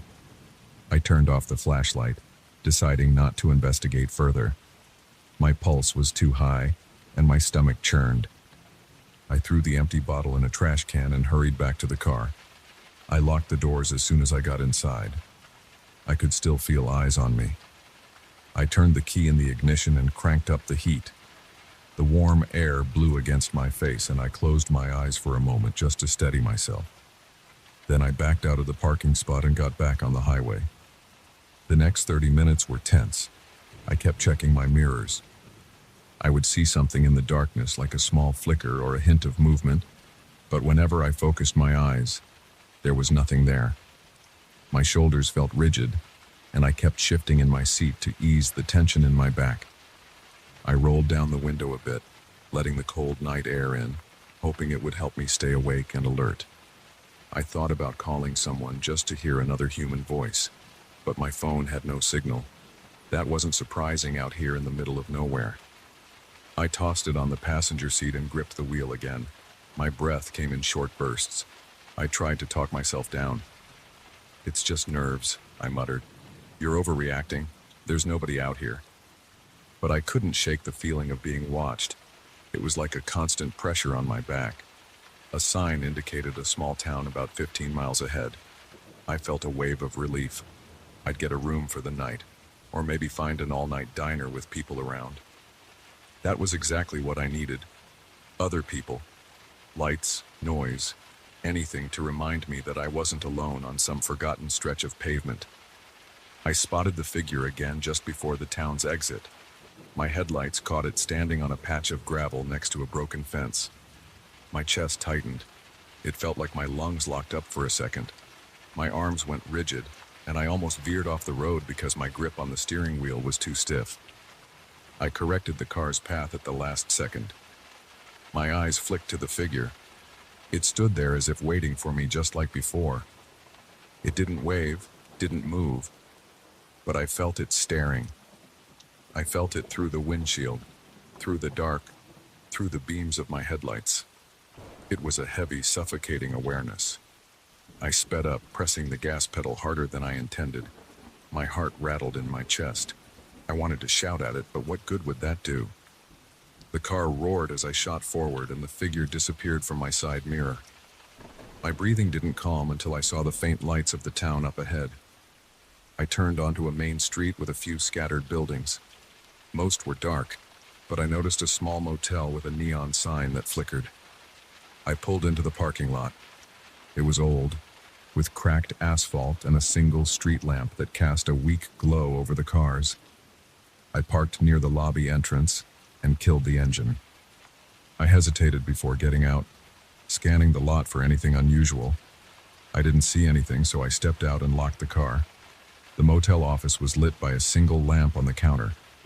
A tired-looking man in a worn shirt sat behind the desk, flipping through a magazine. I approached and asked for a room. He handed me a form to fill out and gave me a key. He mumbled something about checkout times and Wi-Fi passwords, but I wasn't paying close attention. I kept glancing over my shoulder at the glass door. No sign of that figure. I thanked him and found my room, which was on the ground floor near the back of the motel. I walked in, closed the door, and dropped my bag on the chair.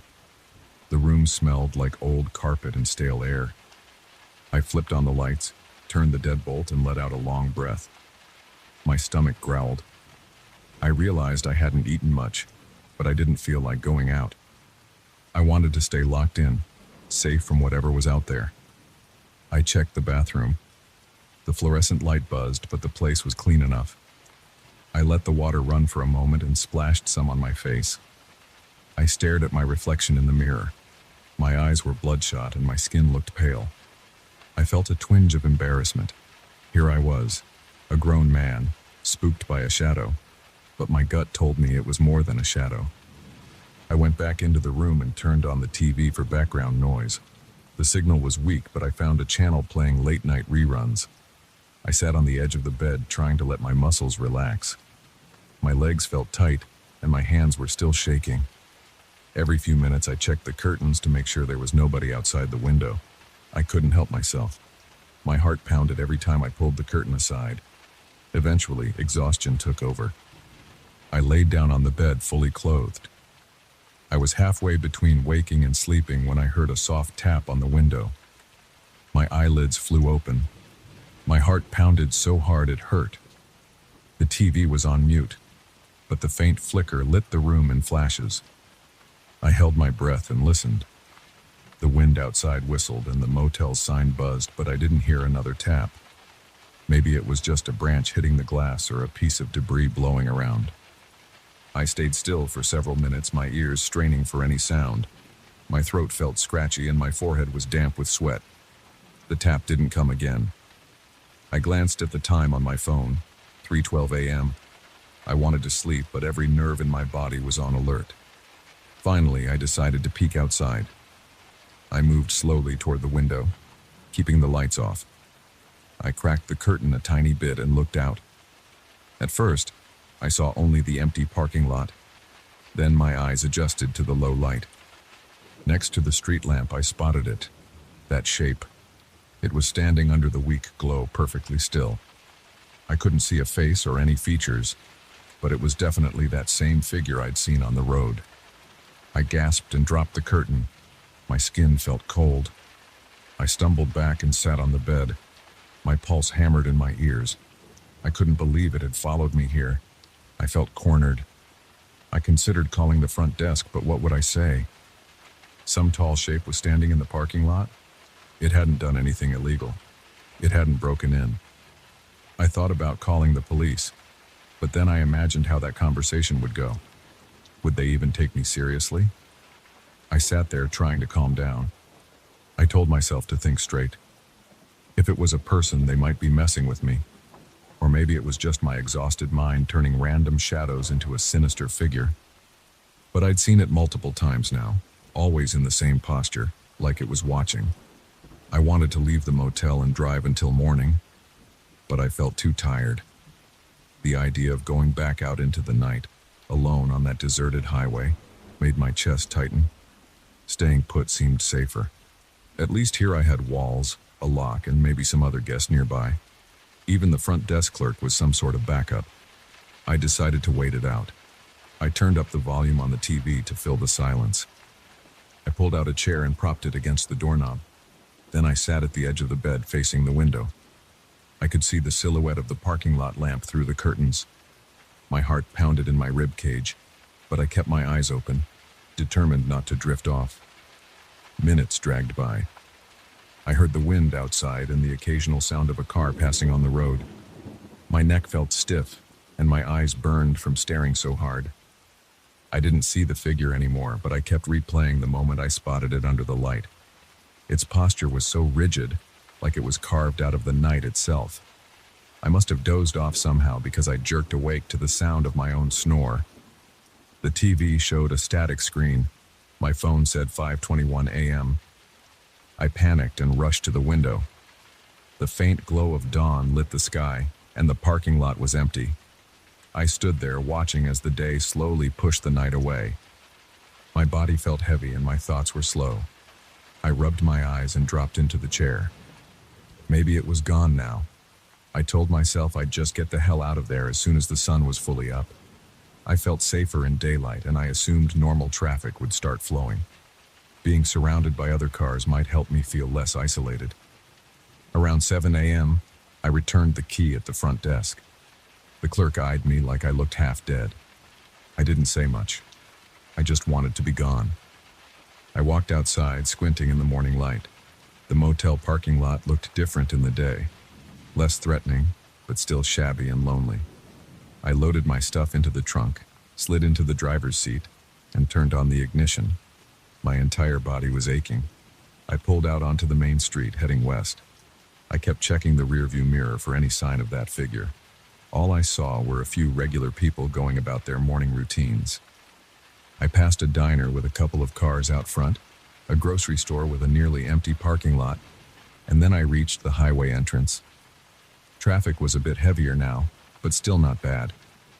At least I wasn't the only car on the road. I glanced at my gas gauge.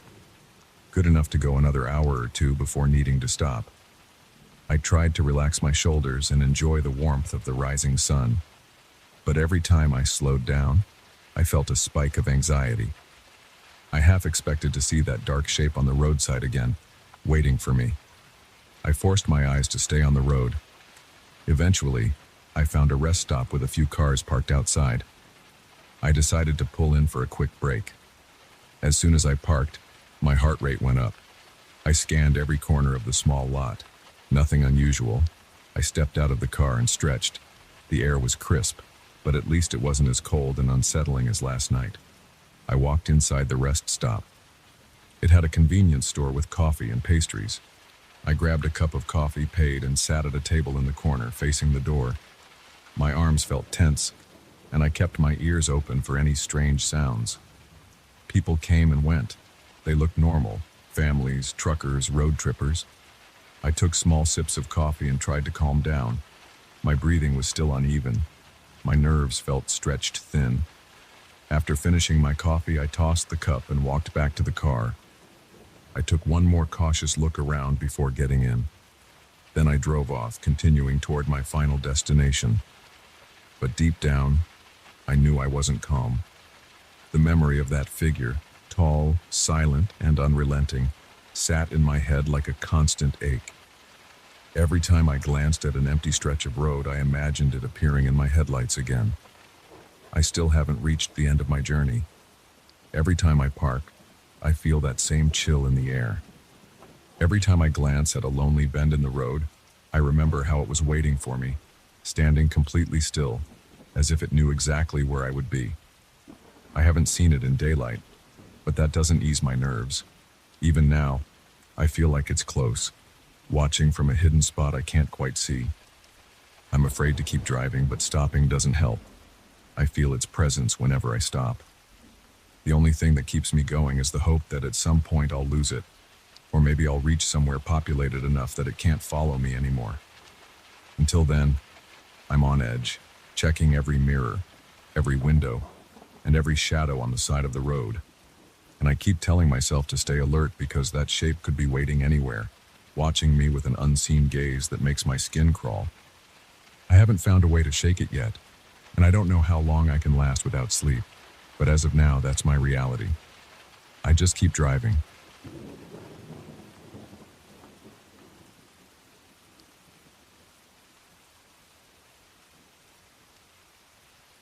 Something is wrong with my arm. I first noticed it when I got home from the dig. I sat on my couch, scratching at an itch near my elbow, and felt this thin, raised line. It wasn't a cut or a normal scar. It felt like a sealed seam under my skin. That caught my attention, but I was too exhausted to worry about it right away. I had spent weeks crawling through dust and debris, documenting every bit of pottery and stone at the site. I figured it was some irritated patch of skin or an insect bite I hadn't noticed before. Then the first night came. At midnight, I woke up with a burning sensation. The mark glowed in the dark, like an ember under my flesh. I jumped out of bed, drenched in sweat. My arm throbbed, and there was this pressure in my chest that made me gasp for air. That was the moment I realized this wasn't some normal injury. When I got up that night, I could barely stand still. My bedroom felt too small, and I kept pacing around. I flipped the light switch, but it only made the glow more obvious. The mark had a dull red color, and it pulsed with each beat of my heart. I splashed water on my arm, hoping the coolness might help. The water slid off without making any difference. My skin felt hot under my fingers, but the area around the mark looked normal, aside from the raised outline. I tried not to panic, but my breath was unsteady. I kept telling myself I had an infection or an allergic reaction, but that didn't explain the glow or the sudden terror that churned in my stomach. I went to the bathroom and searched my medicine cabinet for anything I could use. Antibacterial cream, painkillers, bandages. None of it helped. I felt a pressure in my head, like something was pushing from inside my skull. Then I heard this faint voice. It was barely a whisper, but it was there. It said, "Return to the site. Release what was sealed." I froze. The voice sounded close, but it wasn't in the room. It was in my head.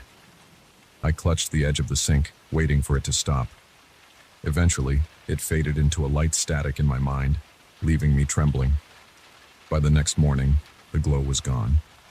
The mark looked like a normal scar, a thin line with a slightly raised surface. It didn't hurt. I felt a bit silly standing there in my bathroom, staring at my arm. I tried to convince myself it was all some weird dream, but my heart rate jumped every time I recalled the voice. I tried to brush it aside. I went about my normal routine. Coffee, a shower, then a quick look at my notes from the dig. We had found a chamber with strange symbols carved into the walls. I remembered them well because I had spent a full day tracing them onto paper. I had planned to decode them with a colleague, but we never got around to it. For a moment I wondered if there was a connection. Then I stopped myself. I didn't want to jump to conclusions. That afternoon, I ran errands. I went to the grocery store and the post office. Everything felt heavier than usual. My chest tightened when I heard echoes of that voice in my head, but it didn't form words this time. It was just a murmur that came and went. I tried to distract myself by checking my phone, listening to some messages and scrolling through photos I took on the dig. There were images of pottery shards, stone carvings, and the interior of that hidden chamber. One picture showed a faint carving on the floor. I squinted at it on my phone. It looked a bit like a circle with lines crossing through it. I turned off my phone and drove home. That evening, I made a decision. I was going to ignore the weirdness and see if the mark acted up again at midnight. Maybe it was a one-time thing. I tried to stay up, watching some random show on TV to keep my mind occupied. Around 11:30 p.m., my arm started to itch. I pulled up my sleeve and saw the mark had become more pronounced. The edges were sharper and I could feel a tingling sensation around it. My stomach knotted. At midnight, the glow returned. I stood in my living room, lights off, arms shining in the dark. My heart pounded and I felt a wave of nausea. Then the voice came back. "Release what was sealed. Free it." The words echoed in my head, as if someone stood right behind me, speaking directly into my ears. I clenched my fists and tried to block it out, but it kept going. "You must return. It's waiting." I couldn't sleep. The pain ran up my shoulder and into the base of my skull, and I started getting a headache. The voice wouldn't stop. I ended up pacing back and forth, stepping on the same floorboards until I wore myself out. Around 3 a.m., the glow faded, and I collapsed on my couch. I slept for maybe 3 hours. I woke up feeling like I had run a marathon. My legs were shaky and my forehead was damp with sweat. The mark looked normal again, but I had no energy left to pretend it was a random ailment. I decided to call my friend Mark, a fellow archaeologist. I wanted to see if he had any weird experiences after the expedition. Maybe he had something similar, but he just said he was fine. No nightmares, no glowing scars. He teased me about working too hard and said I should get some rest. I knew that wouldn't solve anything. By the third night, the pain was worse. I felt needles crawling under my skin. My arm burned and I couldn't hold back my groans. The voice pushed harder, repeating the same lines. "Go back. Release it." My chest felt tight and I could hear my own heartbeat pounding in my ears. My palms were clammy and I kept swallowing to keep my mouth from drying out. I took a moment to drink water, but I almost choked because my hands were shaking. By dawn, I made a decision. I was going to go back to that site, even if I wasn't sure why. I needed answers. Maybe I had brushed up against something toxic. Maybe there was a fungus or a parasite in that underground chamber. I wasn't sure, but I had to find out. The next morning, I threw some clothes and supplies into my backpack. I packed a flashlight, some bottled water, snacks, a first aid kit, and a short crowbar. I didn't know what I might need, but the crowbar felt safer than going empty-handed. It was about a 6-hour drive back to the remote region where we had set up camp. The road was dusty, and there were long stretches of nothing but dried bushes and rocks. My mind wandered to the voice every time I felt the mark itch. I gripped the steering wheel harder, trying to keep my focus on the road. I played loud music to drown out any stray thoughts. When I arrived at the site, it looked abandoned. Our tents were gone, and the small portable lab was dismantled. The main digging area was empty. Only a few crates and broken tools lay scattered around. I parked my car near the chain-link fence we had installed for security.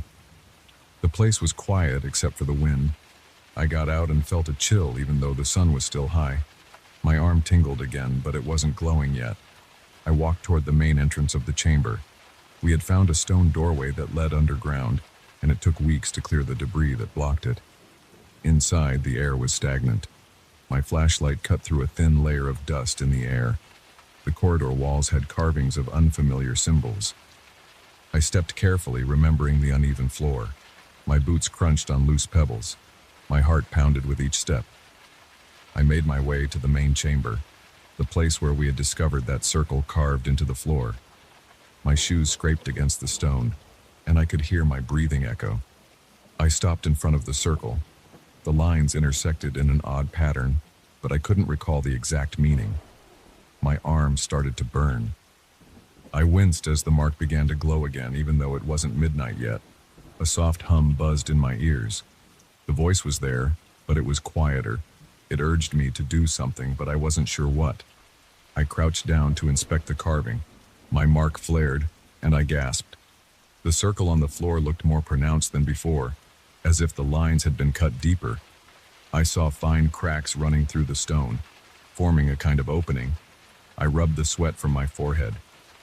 The voice in my head pushed me to place my hand on the carving. I hesitated, but the burning in my arm intensified. I pressed my palm against the center of the circle. The stone was warm to the touch. I felt a slight vibration. A grinding sound echoed as the cracks in the floor spread. I stepped back. My pulse raced. The stone in the center loosened and tilted. There was a narrow gap beneath it. Without thinking too much, I used my crowbar to pry it open. The slab shifted and a stale odor rose from below. My heart pounded. I leaned forward, shining my flashlight into the hole. There were stone steps leading down. My mark burned even stronger, forcing me to breathe in short, shallow bursts. The voice urged me forward, but I felt my knees shaking. I wiped my mouth, trying to keep myself under control.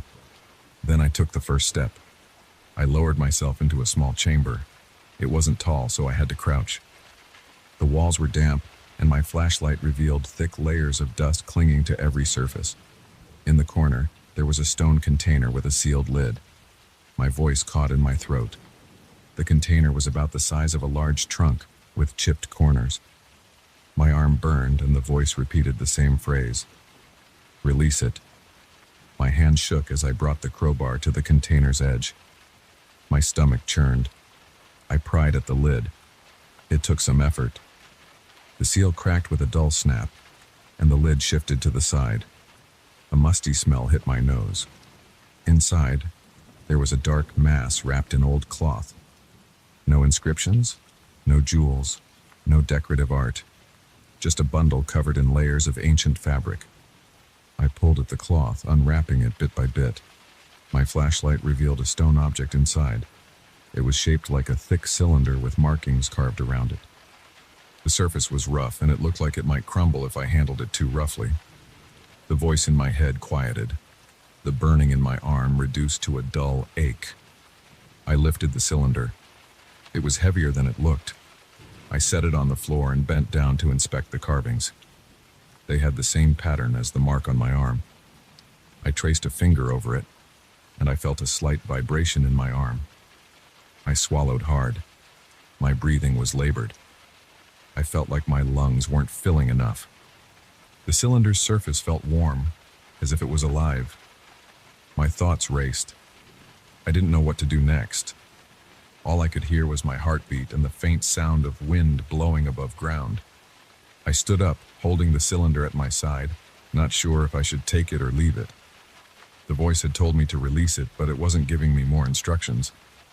Sweat dripped down my temples and my arm still ached. I looked at the object and then at the stairs leading up. I eventually decided to carry it out. I needed to see if removing it would stop these nightly attacks. I climbed the steps slowly. My legs felt stiff, and my back was sore from crouching.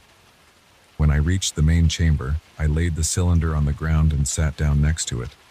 The mark on my arm still glowed, but it wasn't as bright as before. I stared at the cylinder, expecting something to happen. Nothing changed. I heard my own breathing, harsh in the quiet space. After a few minutes, I picked up the cylinder again and made my way out of the chamber, back into the open air. The sunlight stung my eyes. I walked to my car, looking around to see if anyone else was there, but I was alone. I placed the cylinder carefully in the back seat. My arm twitched and I gritted my teeth. I felt tired and uneasy, but not as terrified as before. Before leaving the site, I took one more look at the entrance. I felt like something was watching me from inside. I couldn't see anything, but my heart rate spiked. The tension in my head grew again, but I forced myself to keep walking. I got in the car, locked the doors, and started the engine. Then I drove away, leaving the abandoned camp behind. On the drive back, I kept glancing at the cylinder. My mark stayed visible but didn't burn as much. The voice was silent. I took a few sips of water and tried to steady my nerves. I still felt a hint of fear in my chest, but the pain had dulled. I had no clue what I was supposed to do with this object. All I knew was that the voice said to free what was sealed, and I had removed it from that chamber. Now, I'm waiting to see if the mark will stop glowing at night, or if I made things worse. I'm telling you this because I don't know what else to do. My arm still has that mark. It's not swollen or infected, but it's there. It's real, and it glows. I have this cylinder in my trunk, wrapped in a tarp. I haven't looked at it since I got back. Part of me wants to throw it into a deep hole and forget it, but I'm afraid that might trigger something worse. For now, I'm just trying to stay calm. I'm breathing in and out, keeping my eyes on the clock as midnight approaches. My arm starts to itch a little around that time, and I feel that old tension building behind my eyes. I don't know what's going to happen tonight. Maybe the voice will return. Maybe the burning will flare up again. Or maybe it'll stay quiet. I'm preparing some basic notes in case I need to tell someone else about this. I haven't told Mark or anyone else about the object. I figure they'd think I'm losing my mind. Sometimes I wonder if I am. But the pain feels real. The glow is real. And that voice, I can't just dismiss it as a dream. I lived through those nights, and I still have the aches in my bones to prove it. That's all I can say for now. I'm holding onto the cylinder and hoping I haven't unlocked something dangerous.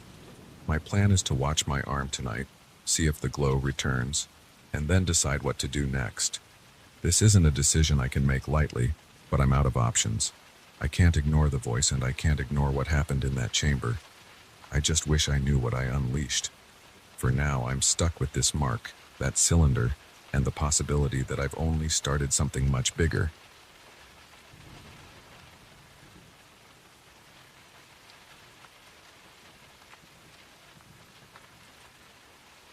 I moved into this house 3 weeks ago. I didn't notice anything odd at first. The place seemed normal. The living room had a couch and a worn-out recliner that the previous owner left behind. The kitchen had outdated cabinets and a leaky faucet. The bedrooms upstairs were empty, so I filled them with boxes and old furniture. Then I discovered the attic. There's a small door at the end of the upstairs hallway that leads to a narrow staircase. It goes up to a low ceiling space where dust coats the floor. A single light bulb hangs from the rafters. It's a cramped area, and I can't stand upright in most places. There's a round window on the far side of the attic, facing the backyard. It's about the width of a tire. It's covered in dust and there's no latch on the inside. I didn't think much of it. But on my first night here, I noticed something strange. I remember lying in bed and hearing a faint tapping noise. I ignored it at first, but it kept coming in short bursts. I sat up and listened. It sounded like it was coming from the attic. I assumed it might be pipes or some loose board. I tried to go back to sleep. The next morning, I found some odd prints on the attic's window. They looked like finger marks, but I figured it might have been my own smudges from when I was wiping it the day before. I didn't clean them off. I just left them because the dust in the attic was thick, and I had no immediate plans to tidy the place. That afternoon, I climbed up again to take another look. The prints were still there. There were 4 or 5 distinct impressions, like someone pressed their fingertips against the glass. I ran my palm over them. They felt smooth, like fresh smudges, but I didn't recall leaning against that part of the window. Still, I shrugged it off. That night, I lay in bed thinking about it, but I eventually fell asleep without hearing anything unusual. On the third night, I woke up to a faint glow coming from the ceiling. I looked at the small line of light that formed near the attic door. I got out of bed and walked to the hallway. At the top of the attic steps, everything was dark, so I reached for the pull chain on the light bulb. When I turned it on, the place looked the same as always. Boxes, dust, and that round window. I walked over to the window. I noticed a pale bluish glow, but it was fading away. I couldn't tell if it was just the moonlight passing through some nearby trees. I looked outside, saw nothing but my backyard, and that was it. I went back down, feeling a little uneasy. I told myself it was probably nothing. 3 days passed. I started getting busier with work. I had to set up my home office in one of the upstairs bedrooms. Every day around noon, I took a break and went up to the attic to toss out trash or move boxes around. Each time I saw more prints on the dusty window. Once there were sets of prints in 2 spots, like 2 hands had been placed there. I didn't remember touching it like that. Another time, the prints appeared to circle the rim of the glass. I thought maybe I did that accidentally while opening a box nearby, but I wasn't sure. On the 5th night, I was up late doing some paperwork. At around midnight, I noticed a weird flickering light reflection on the hallway wall. It came and went every few seconds. My heart started pounding. I got up and walked quietly to the attic door. It was closed, but light flickered around the edges of the frame. I considered calling the police, but I wasn't sure what I'd say. Instead, I grabbed a flashlight from the kitchen and headed up. When I opened the attic door, everything went dark. I flicked the attic light switch and the single bulb lit up the space. The round window wasn't glowing anymore. I walked over to it and peered outside. There was a slight breeze rustling the trees. I stood there for a moment, feeling sweat gather on my forehead. The attic felt stuffy even though it was a cool night. I tapped the glass and it felt solid. Then I saw the fresh prints again. They were right where my eyes rested, at face level. 5 distinct fingertip marks. They looked smaller than my own hand. I raised my hand to compare. My fingers were bigger. That realization sent a shiver through my arms. I pulled my hand away and went back downstairs, trying to convince myself I was imagining things. For the next few days, I kept my distance from the attic. I worked, cooked meals, and tried to adjust to living alone in this house. At night, I sometimes heard creaking noises, but I blamed the old structure. The house was built over 70 years ago. Wood shrinks and expands, that's what I told myself. Then on the 8th night, I saw the light again. It was around 1 km, and I was in the living room watching TV. The overhead light was off, and the only illumination was from the screen. In the reflection on the dark TV, I caught a flicker of blue on the ceiling behind me. I turned around. The hallway upstairs glowed faintly with that same pale color. My breath caught in my throat. I stood up, knees feeling weak. I approached the attic steps slowly. The floorboards creaked under my socks. My heart thudded so hard I felt a slight pressure in my chest. I nudged the attic door open and lifted my flashlight. The gloom seemed thicker than usual. The bulb overhead was off. The round window glowed with that soft blue color. It wasn't bright. It was more like a dim flicker. I couldn't see a source for it. I pointed my flashlight toward the glass. Right then, the glow vanished. It just went dark. I felt a chill move down my neck and into my spine. I hurried to the window, slapped my hand against it, and pressed my face to the glass. Nothing, just my empty backyard. I flicked the flashlight off and stood there in the quiet attic. The silence was almost suffocating. Then I noticed new marks in the dust on the windowsill, like someone rested their hands there, facing inward, watching me. I stepped back, almost tripping over a box. I stumbled against a wooden beam, banging my shoulder. My heartbeat felt erratic. My hands were shaky and the attic air felt thick in my throat. I turned and rushed downstairs. I locked the attic door and put a chair under the handle. I went to my bedroom, closed the door, and stayed awake until sunrise. My mind kept playing over those prints. They were pointed inside, like someone stood on the outside ledge or was leaning in through the window. But there's no ledge out there. There's nothing to stand on. The next morning, I called a friend who lived in the next town. I told him there was something odd happening in my attic. He laughed it off, said it was probably my imagination. I invited him over, but he couldn't make it that day.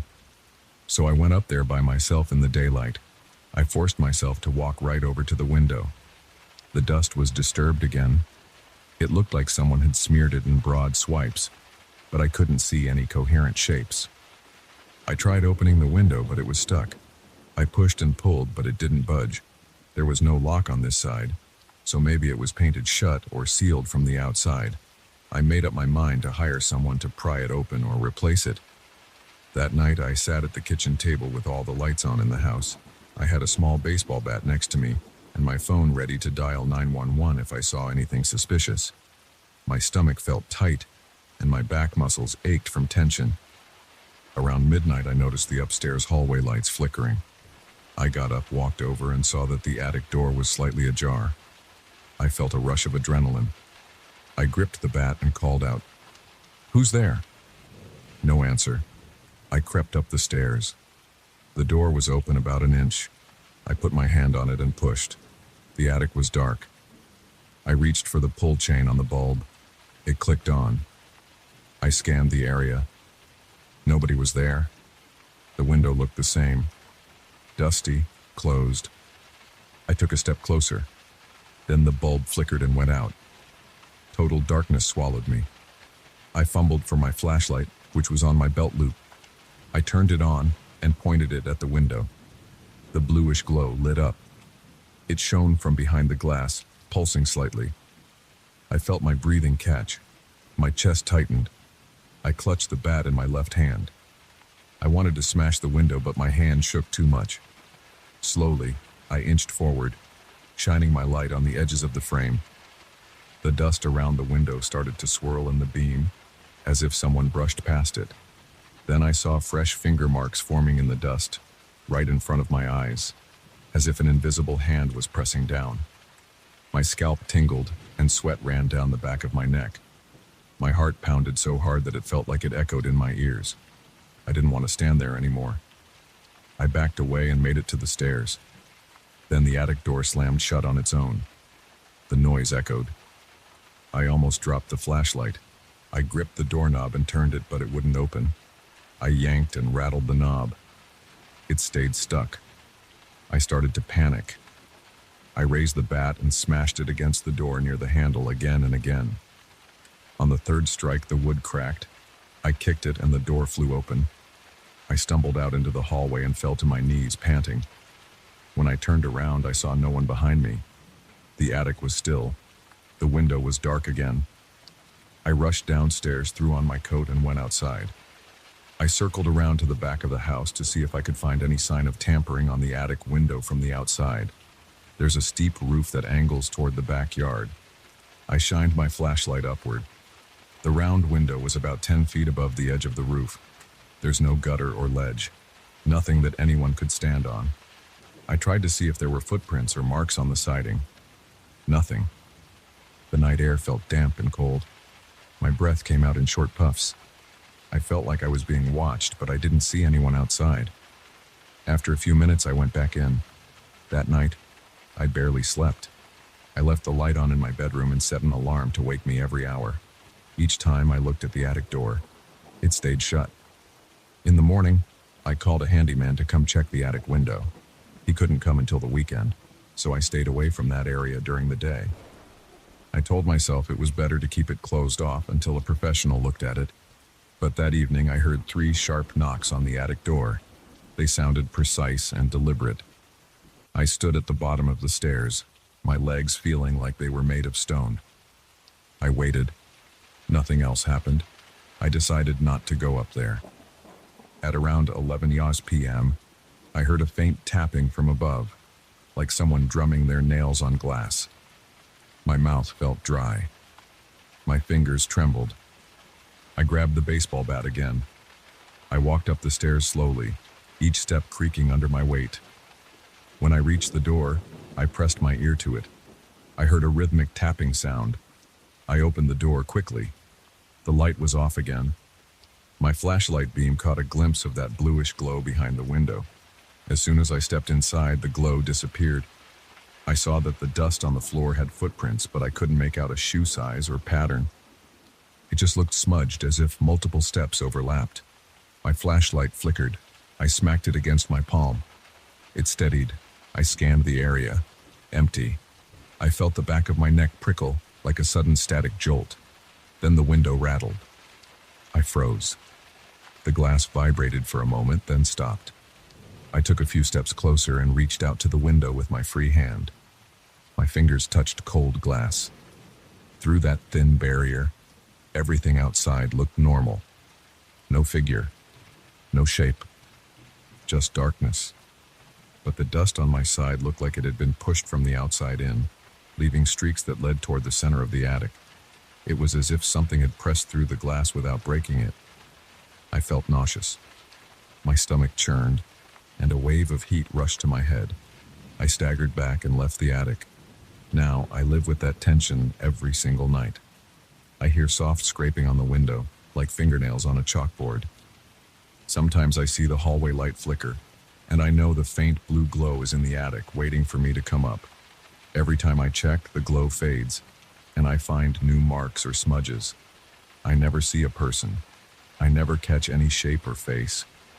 There are just these suggestions that someone or something stands there looking in or looking out.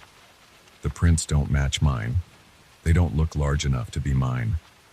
And they always appear in positions I wouldn't place my hands in. I keep telling myself I'll move out if it gets worse. But for now I haven't left. I try to keep my routine normal. I work, eat, watch TV, and lock the attic door at night. Every morning I inspect it. Sometimes I find it unlocked. Other times it's still locked but open by an inch. I can't figure out how it happens. I've taped it shut. I've even nailed it shut once, but the nails ended up on the floor the next day. I asked my friend to come over and stay the night, but he hasn't been able to. So I'm alone with this situation. Tonight I'm writing this down in my living room. The TV is on mute. My ears are alert to every small noise. I keep glancing at the staircase. The house is silent right now, but I have this sense that something is waiting for the right moment. My body feels tense, like I'm ready to spring up and check at any second. My nerves feel shot, but I'm still here, listening for that faint tapping or that momentary flash of blue light. It's not showing itself yet. Maybe it's waiting, like always. I have no answers for what's happening with that window. During the day, it looks like a normal round window covered in dust. At night, it comes alive with that cold glow. It never stays long enough for me to figure out the source. All I know is that whenever I try to see it up close, it disappears. And each time I see fresh evidence that something's been there, pressing its hands against the glass. I don't know what it wants or why it waits for me, but I feel it. I sense it through the walls and the silence of this old house. Every night, the footsteps, the tapping, the flickering light, and the prints in the dust remind me that I'm never really alone here. I'm just waiting, and it's waiting with me on the other side of that round window, looking in.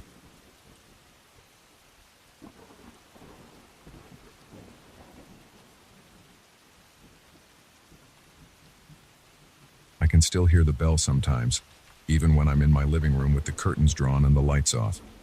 It's a low, heavy ring that doesn't sound like any bell I've heard before. It comes at odd hours.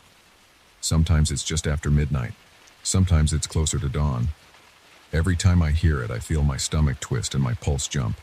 My hands tense up and I can't focus on anything else. I live alone, so there's nobody here to confirm that it's real. But I know it's not my imagination. That old bell tower stands by itself in the middle of my neighborhood, surrounded by nothing but weeds and a cracked sidewalk.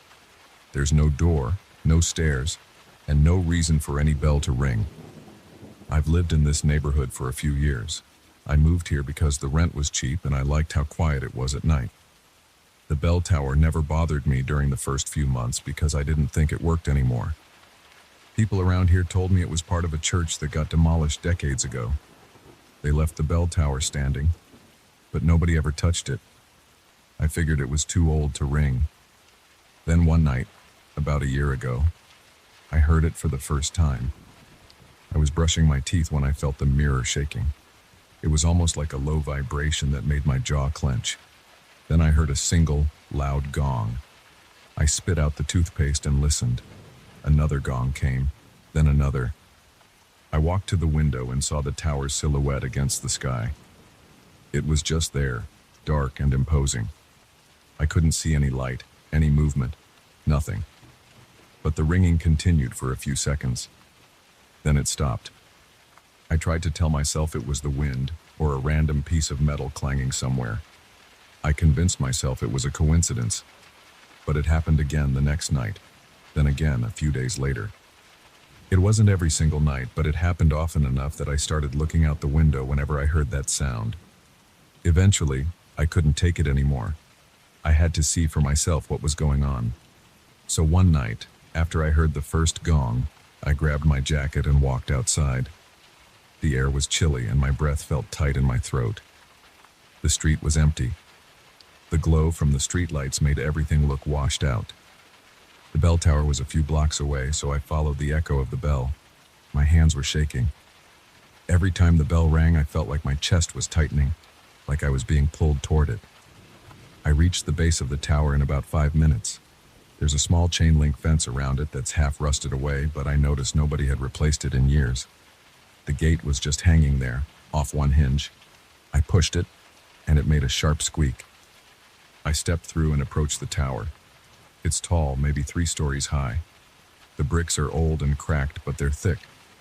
I had a flashlight with me, and when I shined it on the walls, I noticed strange marks and faded letters. They weren't in any language I recognized. Some were upside down or maybe just scrawled in a strange way. It looked like someone had painted lines and shapes there a long time ago, and they'd mostly worn away. In a few spots I could see what looked like letters, but they were so faint that I couldn't make them out. The bell rang again. The sound was so close that I felt a pulse in my eardrums. It made me stumble back a step. I aimed the flashlight up, but I couldn't see the bell itself from the outside. The opening at the top was pitch black. I stood there for a moment, my heart pounding. I didn't know if I should try to find a way in or leave. The rational part of me thought there was no way up. I'd heard from neighbors that there used to be a staircase inside, but it got destroyed when the church was torn down.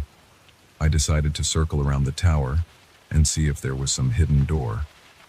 I took my time checking every angle, but all I found were more cracks, more faded scribbles, and a few small holes in the brick. There was no visible entrance. I left that night feeling uneasy. My skin felt prickly, and I kept looking over my shoulder on the walk home.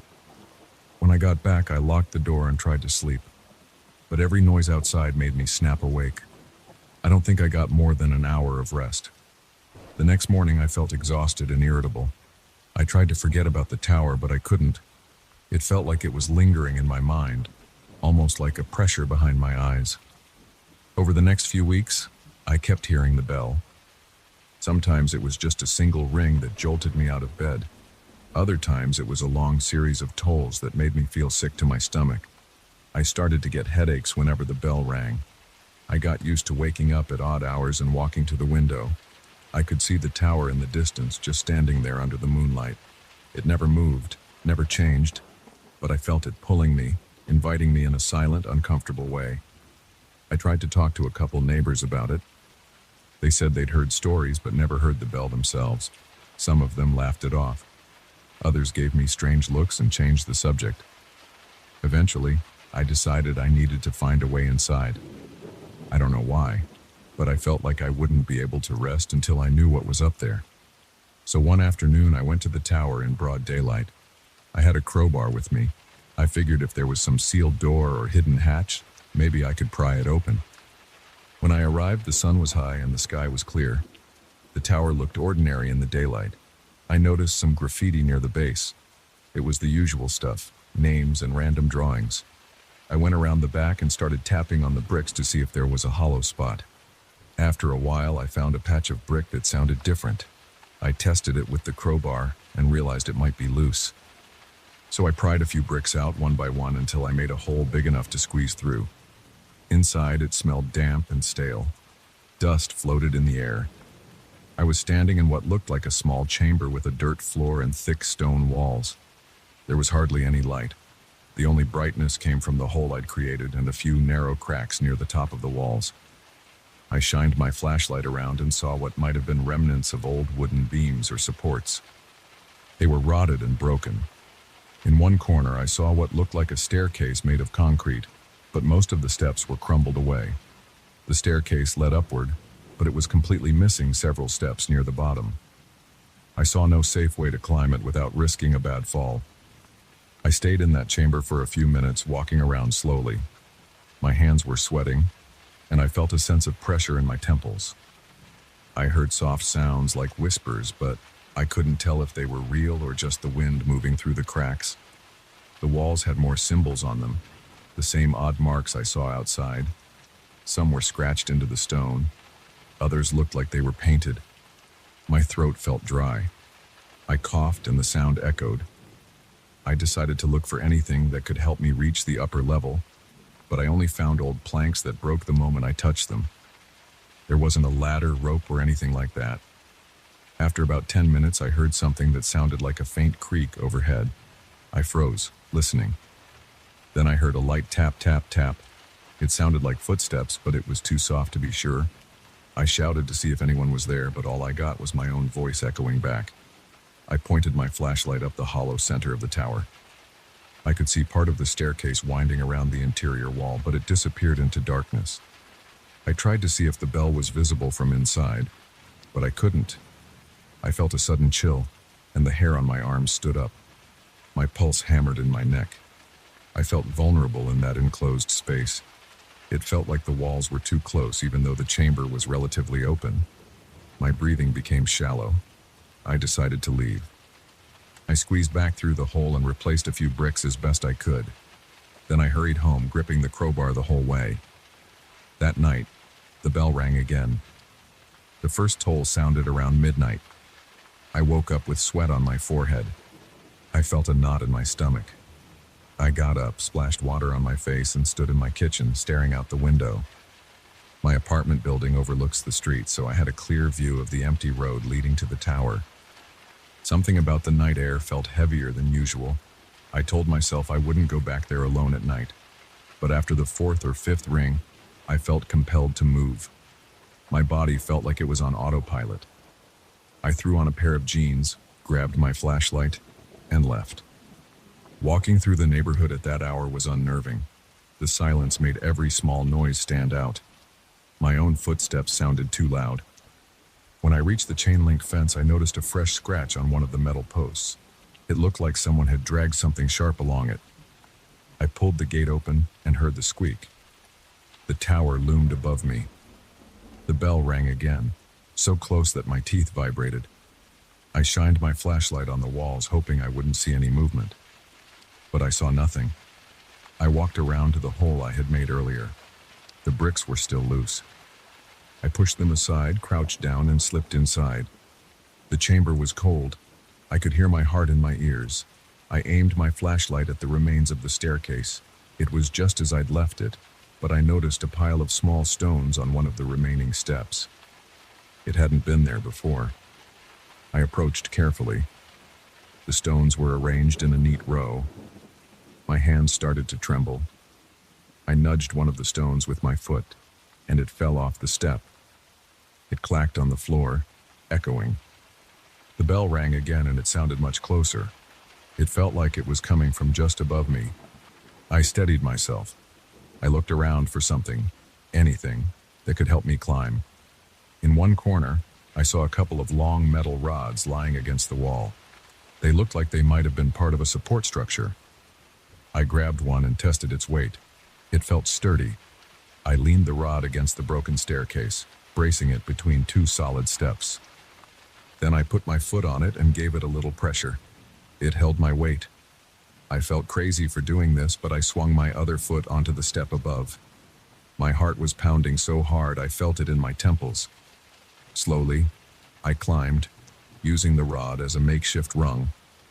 It was slippery from the dust and grime, but I managed to climb a few steps.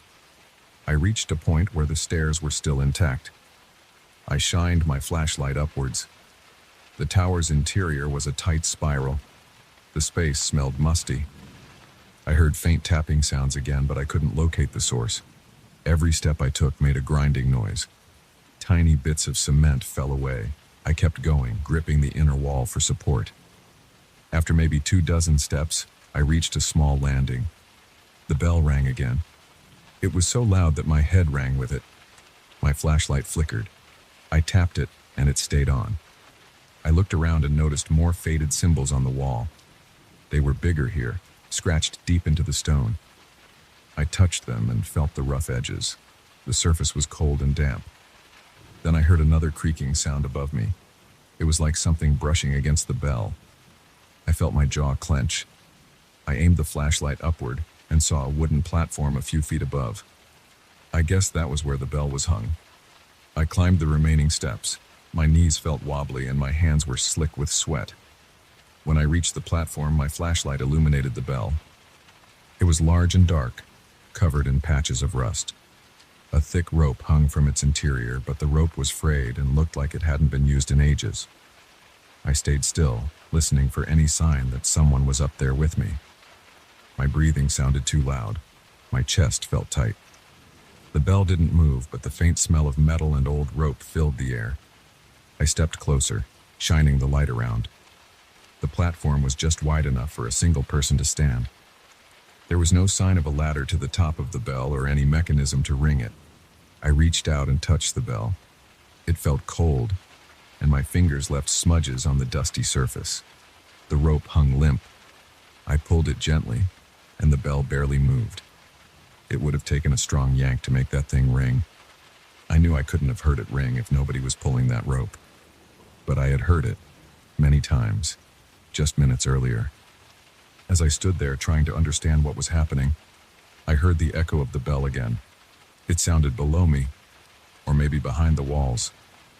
The vibration made my nerves flare. My eyes were watering, and I realized I was blinking too fast. I felt an urge to back away. My legs shook, and my lips were dry. My thoughts raced with questions, but I couldn't think clearly. My only instinct was to leave. I wiped my sweaty hands on my jeans and turned toward the staircase. The floorboard under my foot squeaked, and I paused, afraid it would break. I inched my way back down, clinging to the wall. Each step felt like it might collapse beneath me. When I finally reached the bottom, I pushed through the hole in the wall and stumbled outside. The cold night air hit my face, and I gulped it in. My heart was still beating too fast. I dropped the metal rod next to the fence and hurried out. I didn't care if I left footprints or evidence of my break-in. I just wanted to be away from that place. I walked home without looking back. The bell didn't ring again that night, but I felt a dull ache in my head until morning. Ever since then, I've stayed away from the tower. I still hear the bell, though. Sometimes it rings for a long time, other times just once. I no longer try to explain it. Whenever it starts up, I sit in my apartment, turn on every light, and wait it out. My hands grip the edge of my couch, and my teeth grind together. The sound triggers a tension that spreads through my shoulders, and I can't relax until it stops. I've tried earplugs, white noise, even music, but nothing drowns out that deep, heavy tone. I don't know what's in that tower or how the bell keeps ringing. I only know that I've seen it up close, and I didn't find any logical explanation. I'm just a guy who thought he could solve this by poking around with a flashlight and a crowbar. All I have to show for it are unanswered questions and a lingering tightness in my chest whenever I hear that bell. Now, every time I pass by the tower during the day, I pretend it's not there. I focus on the sidewalk in front of me and walk faster. At night, I shut my curtains and try to distract myself with mindless TV. But the sound still comes. It makes me tense up, and it reminds me of those dark, cramped steps and that silent bell that shouldn't be ringing. I hate admitting it, but I'm scared, and I don't think it's ever going to leave me alone.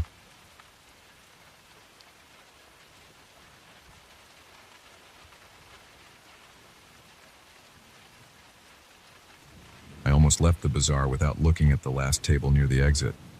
I had my new stack of bazaar books and a slight headache from the cramped aisles and the musty air. Then I saw the chest. It had dark velvet lining along its edges and strange markings around the latch. It was big enough for my growing collection. It looked old, but I could see no cracks or chipped corners. I touched the velvet. It felt smooth and cold. My stomach tightened. I didn't see a price tag, so I waved the seller over. He raised his eyebrows and said I could take it for half of what I expected. I didn't bother to ask why. I nodded, paid, and carried it to my car. I heard a scraping sound from inside the chest, but I told myself it was just a loose hinge or a piece of metal shifting. I drove home without thinking much about it. I was focused on the arrangement of my shelves and how I would use the chest. I carried it up the 3 flights to my apartment, then placed it in the living room. I set it against the wall near the coffee table. I opened it, ran my hand along the interior velvet, and found nothing special. I wanted to wipe it down, but I was hungry, so I closed it and went to the kitchen. I heard a faint melody behind me. It sounded like tiny bells. I turned around. The chest was closed. I walked over, put my ear near the latch, and listened. I couldn't hear anything else, so I shrugged and went back to my food. That night I lay in bed, feeling the dryness in my mouth from the day's dust and stale air. I was drifting off when I heard that same tiny bell sound. It was more distinct than before. I sat up. My heart thumped in my chest. The melody rose and fell. There was no pattern I recognized. It just repeated a few notes, then paused, then repeated them again. I got up, my feet pressing against the cold floor, and I crept to the living room. I realized I wasn't sure what I was planning to do. I flipped on the light and saw the chest sitting there. It looked motionless, but the melody felt closer. I put my ear to the lid and the sound got louder. I flipped the latch, opened the lid, and looked inside. Empty. The velvet looked normal. There were no hidden compartments. I tapped my knuckles against the wood. Solid. I couldn't figure it out. I closed it again. The music stopped. I felt a chill on my arms and a tightness in my shoulders. I moved the chest to a different spot, thinking maybe I was picking up some weird echo from somewhere. I even checked the walls and under the sofa for any old devices or speakers. Nothing. I went back to bed. I tried to ignore the uneasy feeling in my stomach. I forced myself to sleep. The next morning I had coffee and stared at the chest. It just sat there. The velvet looked dark and clean. The arcane symbols around the edges had small lines and loops. They reminded me of runes I'd seen in some of my stranger books, but I never studied them closely. I decided to load some of my older, odder tomes into the chest. I placed them carefully, stacking them in rows. The interior smelled a bit like old fabric and cedar. I closed it and waited. No music. I double-checked the latch. Everything looked fine. That entire day I heard nothing. I felt a bit foolish for getting spooked. I watched TV in the evening and even used the chest as a footrest for a moment. The next night, I woke at 2 a.m. I heard the melody in the darkness. It wasn't a pleasant tune. The notes were off-key. Some parts sounded slower, others sped up. I sat up in bed, my pulse jumping. My neck felt stiff and my hands were clammy. I hesitated, then got up and walked toward the living room. The melody was louder this time. My mouth was dry, and I heard my breathing quicken. I flicked the living room light on. The chest looked the same as always, but the melody was coming from inside it, no doubt about it. I opened the lid again. The music stopped the moment I lifted it. I shifted the books around, flipped them over, and checked for any mechanical device. Nothing. I pressed my hand against the velvet in every corner. I felt nothing. I ran my fingers along the seams and along the wood. I didn't see anything that could produce sound. I even looked for small holes in the wood. There were none. I closed the lid. The melody resumed, but not immediately. It started up a few seconds later. I opened the lid again. Silence. My chest felt tight. My arms trembled. I spoke out loud, telling myself there had to be a normal explanation, but I couldn't find one. At that point, I realized I was sweating. My pajamas were clinging to my back. I decided to leave the lid open overnight. Maybe that would help. I tried to sleep. An hour later, I heard the melody again. This time it drifted from the living room. I rushed in. The lid was still open. The melody came from inside, but it didn't stop. I leaned over, stared into the velvet, and felt a wave of nausea in my gut. My heart pounded. The sound was right there, yet nothing was producing it. I closed the lid, stormed back to my bedroom, and forced myself to stay under the covers until morning. By the next day, I felt exhausted. I skipped breakfast and went straight to check the chest. It was silent. I lifted it. The hinges moved smoothly. No hidden compartments, no string, no device. I sat at the kitchen table, tapping my fingers on the surface. I pulled up an online search about old chests with hidden music. I only found stories about normal music box mechanisms. I had no leads. I decided to place the chest in my closet away from sight to see if that helped me sleep. That night I tossed and turned. The closet door was closed, but I still heard the music. It was faint at first, then it got louder. The same haunting notes. I felt the hair on my arm stand up. My throat hurt and I clenched my teeth. My head throbbed. I went to the closet, grabbed the chest by the handles, and carried it out to the living room again. I thought maybe I'd put it on the balcony, but I was afraid of leaving it outside overnight. Instead, I set it by the front door. The music continued. My ears felt like they were buzzing. The pressure in my head was intense. I glanced at the chest. I noticed the arcane symbols near the latch. They seemed sharper, as though they had fresh scratches. My eyes darted over every inch. I couldn't tell if I was imagining that. My heart raced and I took a step back. I tried to calm myself. I told myself it was the same design as before. I grabbed my keys and walked out into the hallway for some air. The hallway light was dull and flickered sometimes. I could still hear the melody through the door. It sounded muffled but still strong. My hands shook. My breathing was ragged. I didn't know what else to do. I went back in, stared at the chest, and slammed my fist on the lid. The music didn't stop. It just kept going in that bizarre cycle of notes. I lifted the lid. It stopped. I kept the lid up for a long time. I even tried to jam a chair against it so it stayed wide open. I figured if it couldn't close, maybe the music wouldn't start again. I sat in the armchair across the room, dozing off. My eyelids felt heavy. Then, around 4 a.m., I heard the music. The chest was still open. The music echoed from inside the velvet walls. My chest felt tight, and I jumped out of my chair. I rushed to it, slammed it shut, and kicked it. Nothing changed. The music kept playing for another minute, then faded away on its own. My head pounded. I didn't fall asleep until dawn. I called in sick to work. My voice sounded shaky when I left a voicemail. I felt like I was losing it, but I had to do something. I carried the chest to my kitchen table. I got a flashlight and a screwdriver. I looked for any place I could unscrew the hinges or remove a panel. I found no screws, just old-fashioned metal pins. I tried to pry one loose. It bent, but the wood didn't separate. The chest stayed solid. I couldn't see any opening inside it. I probed the velvet and tugged on a corner. It was glued down well.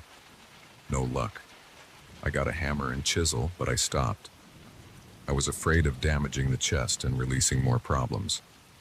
I took a deep breath and backed away.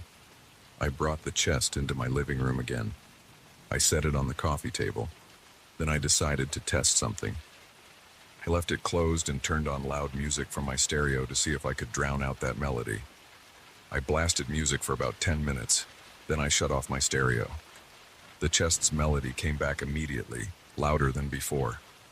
My heart pounded so hard I felt my pulse in my temples. I covered my ears and paced around the room. It didn't help. Finally, I flipped the latch and opened the lid. Silence. I spent the rest of the day looking up phone numbers for antique restorers or specialists, but I didn't trust any random listing to handle this. I also felt embarrassed describing the problem. I decided to check some of my older tomes. They had references to runes and cursed objects sometimes. I spent hours flipping through them, scanning pages. I saw plenty of drawings that reminded me of the markings on the chest. Most were from old arcane traditions, but there was nothing that matched exactly. I started to sweat and shake. My fingertips felt numb. I was reading about archaic items that cause illusions or strange effects, but none of that confirmed anything about a repeating melody. I slammed my book shut. My eyes burned from staring at small print for too long. I felt hunger gnawing at me, so I made a sandwich. My hand was unsteady as I spread mustard on the bread. The chest was quiet for the moment. I tried to ignore it. I sat on my couch and ate, chewing slowly, glancing at the chest every few seconds. It stayed closed, and I heard nothing. After I finished eating, I stood up. I walked over and touched the velvet on the lid. It felt colder than before, but maybe my hands were just warm. I took a deep breath. My heart rate was steady. I decided to shower and get dressed. The water felt good on my skin. I tried to block out the memory of that eerie tune. I scrubbed my arms and turned the water to cold, hoping to shock my system into feeling normal. Later, I sat on my couch again. I stared at the chest. I felt an overwhelming sense of dread, but I also felt a strange pull to figure it out. I got closer, leaned over, and opened the lid slowly. No music. The inside looked empty, except for the books I had placed there. I ran my hand along the fabric one more time. I paused when I felt a slight bump in the lining. I pressed harder, but it felt like solid wood underneath. I let out a shaky sigh and pulled my hand away. By midnight, I was trying to watch something on TV, but I couldn't concentrate. My stomach felt twisted and my eyes drifted to the chest every few seconds. Then the melody started again. My TV volume was low, so the tune cut right through it. It had the same repeating series of off-key notes looping over and over, a bit louder than before. My pulse raced. My face felt hot and my hands felt cold. I grabbed a blanket and walked to the front door. I stepped outside into the hallway and closed the door behind me. I heard the sound through the door. I cursed under my breath. My legs trembled. I couldn't block it out. I opened the door again and stepped inside. The chest seemed to be the source of everything wrong in my apartment. My arms felt tense. I paced back and forth. I worried about the neighbors hearing it, but it seemed like they didn't notice, or they didn't care. I approached the chest. The music grew louder. I placed my palm on the lid. The wood vibrated slightly against my skin. I drew in a shaky breath. My heart hammered, and I felt a tingling in my scalp. I opened the lid. Silence. I muttered a few curses and stood there. I felt sweat on my forehead. I flipped the lid down. The melody started again. My hands curled into fists. My head pounded. I lifted the chest and carried it to the closet again, shoved it in, and slammed the door. The music came right through the wood. My breath caught in my throat. I felt pressure in my chest. I walked back to the living room and sat on the couch, trying to steady myself. The melody kept going. I clenched my jaw until it hurt, but that didn't stop the sound. I grabbed my keys and walked out of my apartment, then down the stairs. I stood on the sidewalk outside. My entire body felt tense. My ears still rang with that melody. I stayed out there for a while. The air felt cool, and I started to calm down. I realized my arms were shaking. I rubbed them to get some warmth. When I finally headed back up, I paused at my door. I listened for the tune. I couldn't hear it through the door. Maybe it had stopped. I walked in carefully. My apartment was silent. I flicked on the lights and checked the closet. The chest was there, the lid closed. I stood still for a minute, just staring at it. I felt a dull ache in my head. My arms were covered in goosebumps. I realized I was breathing heavily again. I closed the closet door. I locked it with the small latch. I turned off the lights, went to my bedroom, and lay down, staring at the ceiling. My thoughts were racing, but I didn't hear the melody. My body felt stiff and sore from all the tension. I forced myself to close my eyes and wait for sleep, bracing for the moment that sound came back. For the rest of the night, I stayed awake, listening to my own heartbeat, trying not to jump at every creak in the apartment. The melody didn't return before sunrise, but I knew it would come again.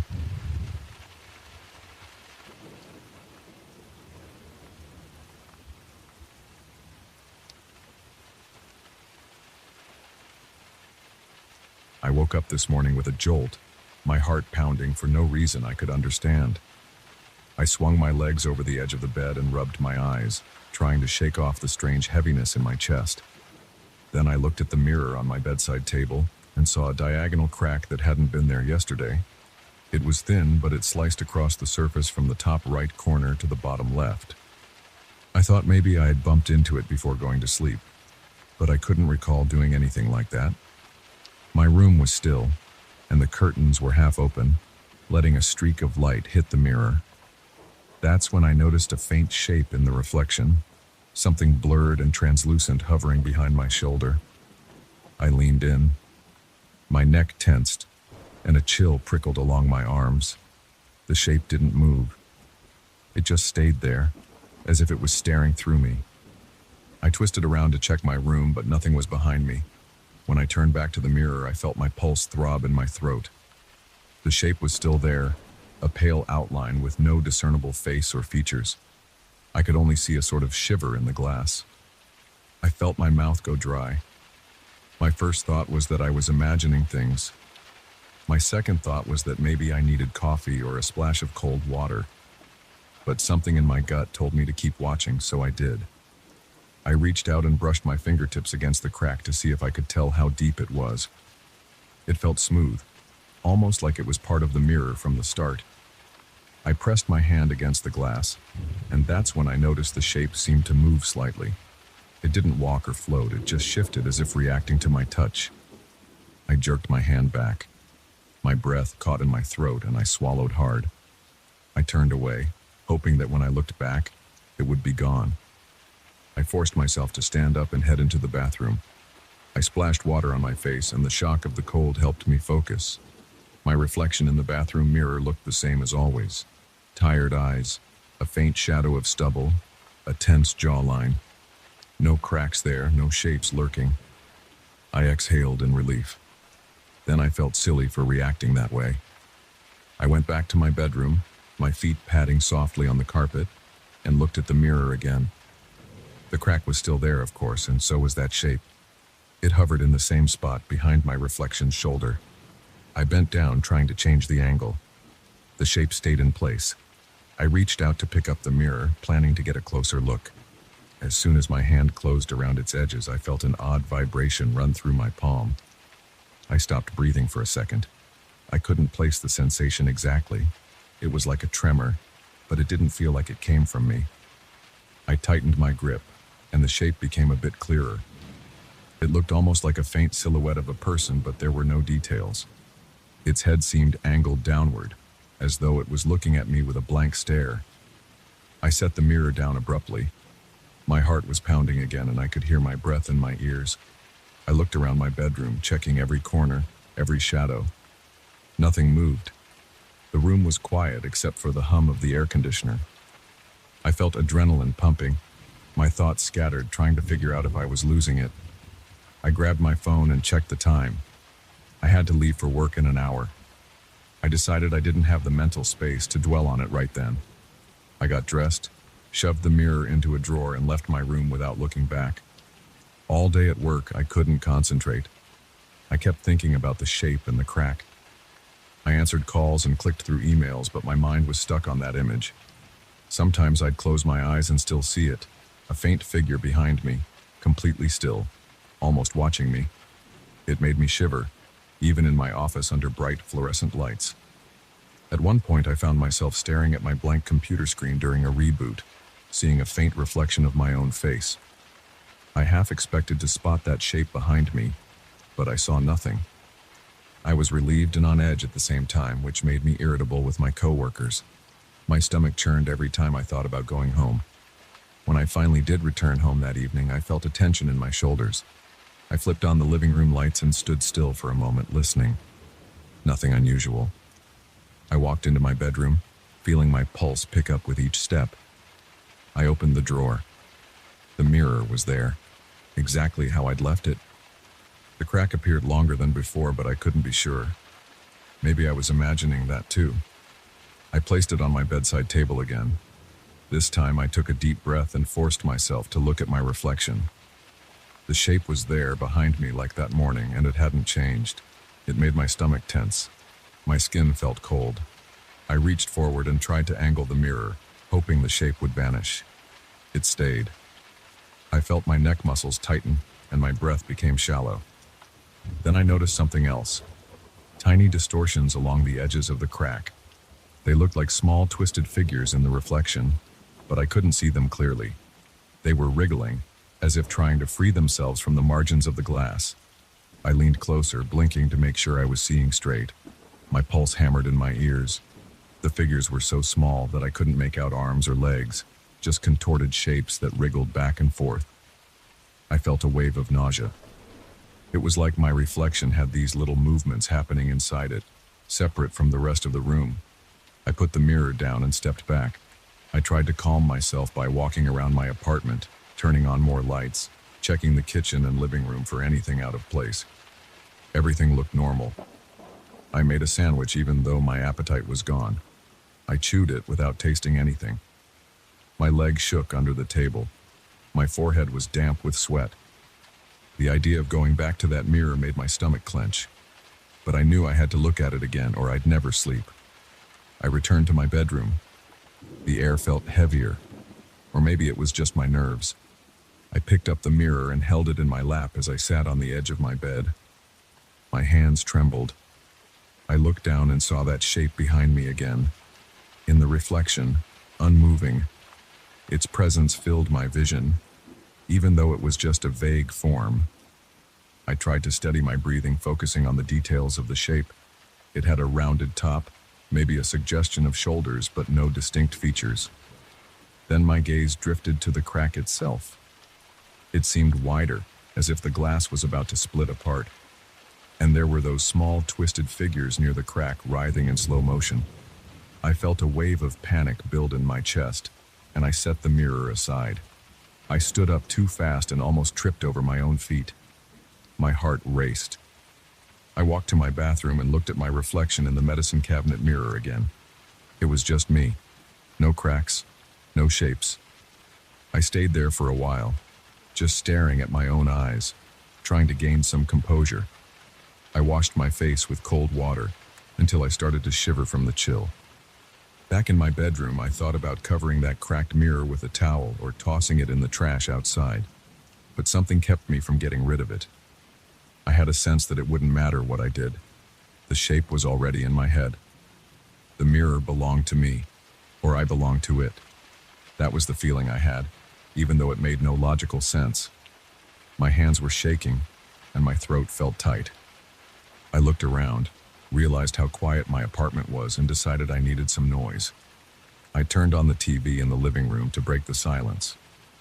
The voices on the screen helped distract me for a while, but I found myself glancing at the bedroom door, thinking about that mirror on the table.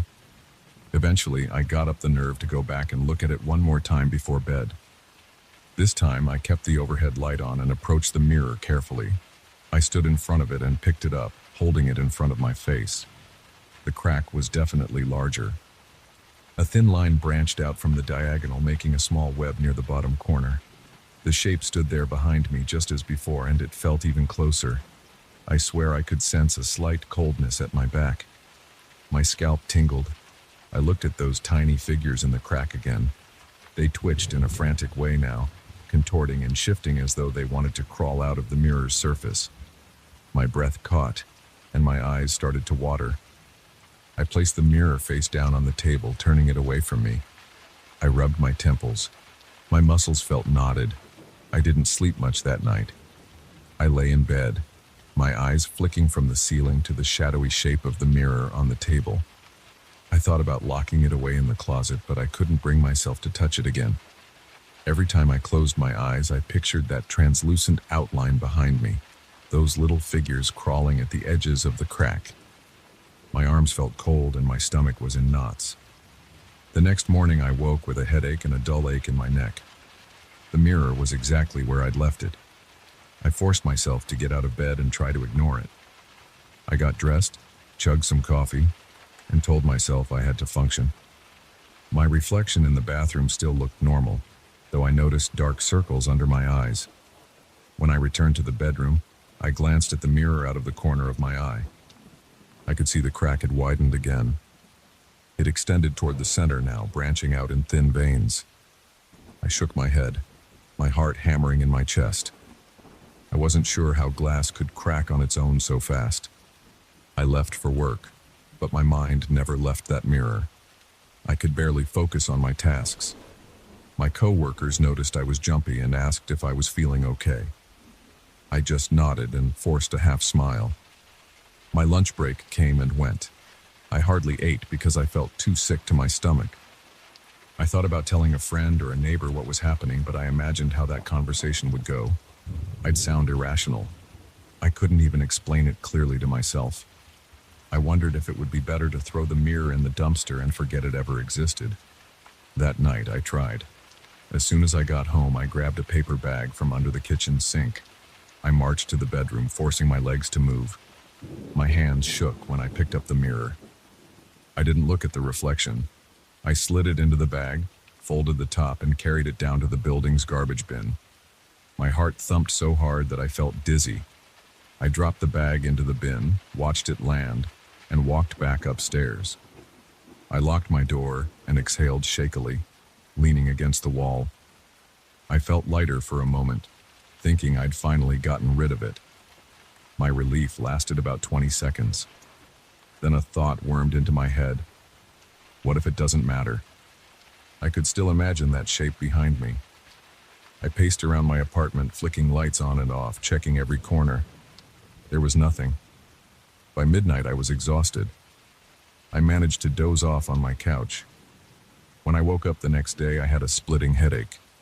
I dragged myself into the shower, letting the hot water run over me. For a few minutes, I almost felt normal. But as soon as I got dressed and stepped out of the bathroom, I caught sight of something on my bedside table. I stopped breathing. The mirror was there, propped up in the same spot, diagonal crack and all. My throat tightened. I felt beads of sweat on my forehead. I had thrown it away. Yet there it was, like I'd never moved it. I approached it slowly. The crack was bigger than ever, branching all the way across the surface. Those tiny figures were more numerous now, squirming and twisting near the edges. The shape behind me in the reflection looked thicker, somehow more defined. I could almost make out slight ridges where a nose or mouth might be.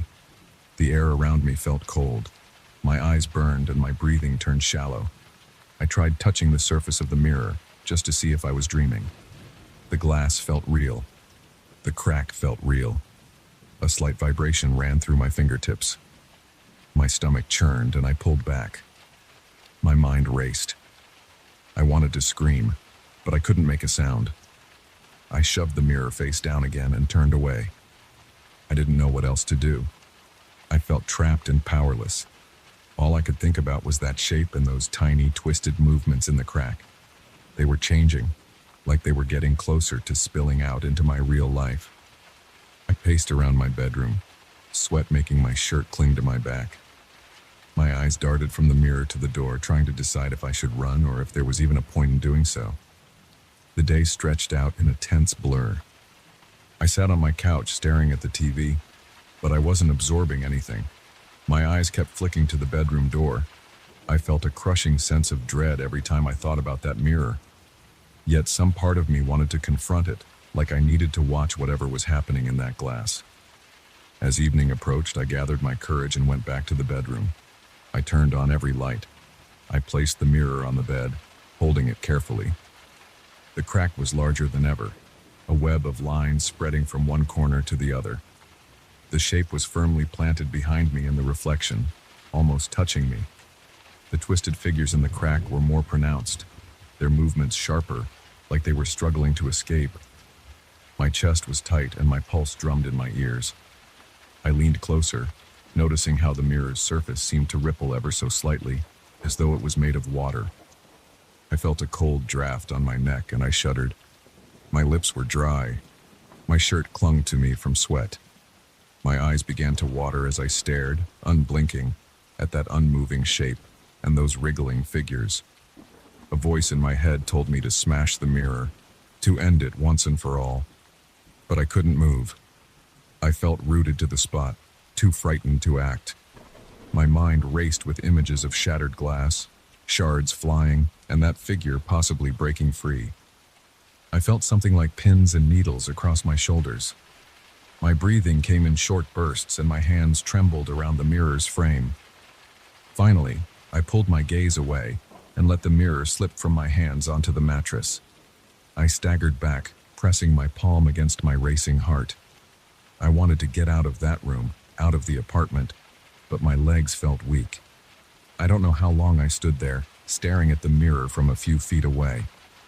Every muscle in my body felt like it was straining to keep me upright. My scalp felt numb. My thoughts were jumbled. I grabbed my phone from the bedside table, but I couldn't think of who to call or what to say. I took a few slow steps backward, never taking my eyes off the mirror. Then I forced myself to turn and walk out of the bedroom. My breath came in ragged gasps as I went to the living room and sank onto the couch, eyes wide, fingers digging into the cushions. I stayed there for what must have been hours, trying to ignore the thudding of my heart, trying to block out the mental image of that diagonal crack spreading further each time I blinked. I wanted to believe that if I stayed away from the mirror, it couldn't get any worse. But part of me knew that was a lie. I didn't hear any strange noises, no footsteps, no creaking. The apartment was silent, except for the faint hum of the refrigerator and the distant traffic outside. Still, I couldn't relax. My arms and legs felt restless. My skin was covered in goosebumps. Eventually, I glanced at the clock and saw it was past midnight. My chest felt tight, and I couldn't stop shaking. I couldn't bring myself to re-enter the bedroom. I just stayed on the couch, eyes open, heart pounding. I listened to every little sound, every shift in the airflow. I sat there waiting for the first sign of movement from behind that door, wondering if the mirror would come to me if I didn't go to it. My nerves were frayed, and I felt like I was living on the edge of a nightmare, pinned in place by my own fear. And that shape, it was still there in that cracked surface, quietly watching.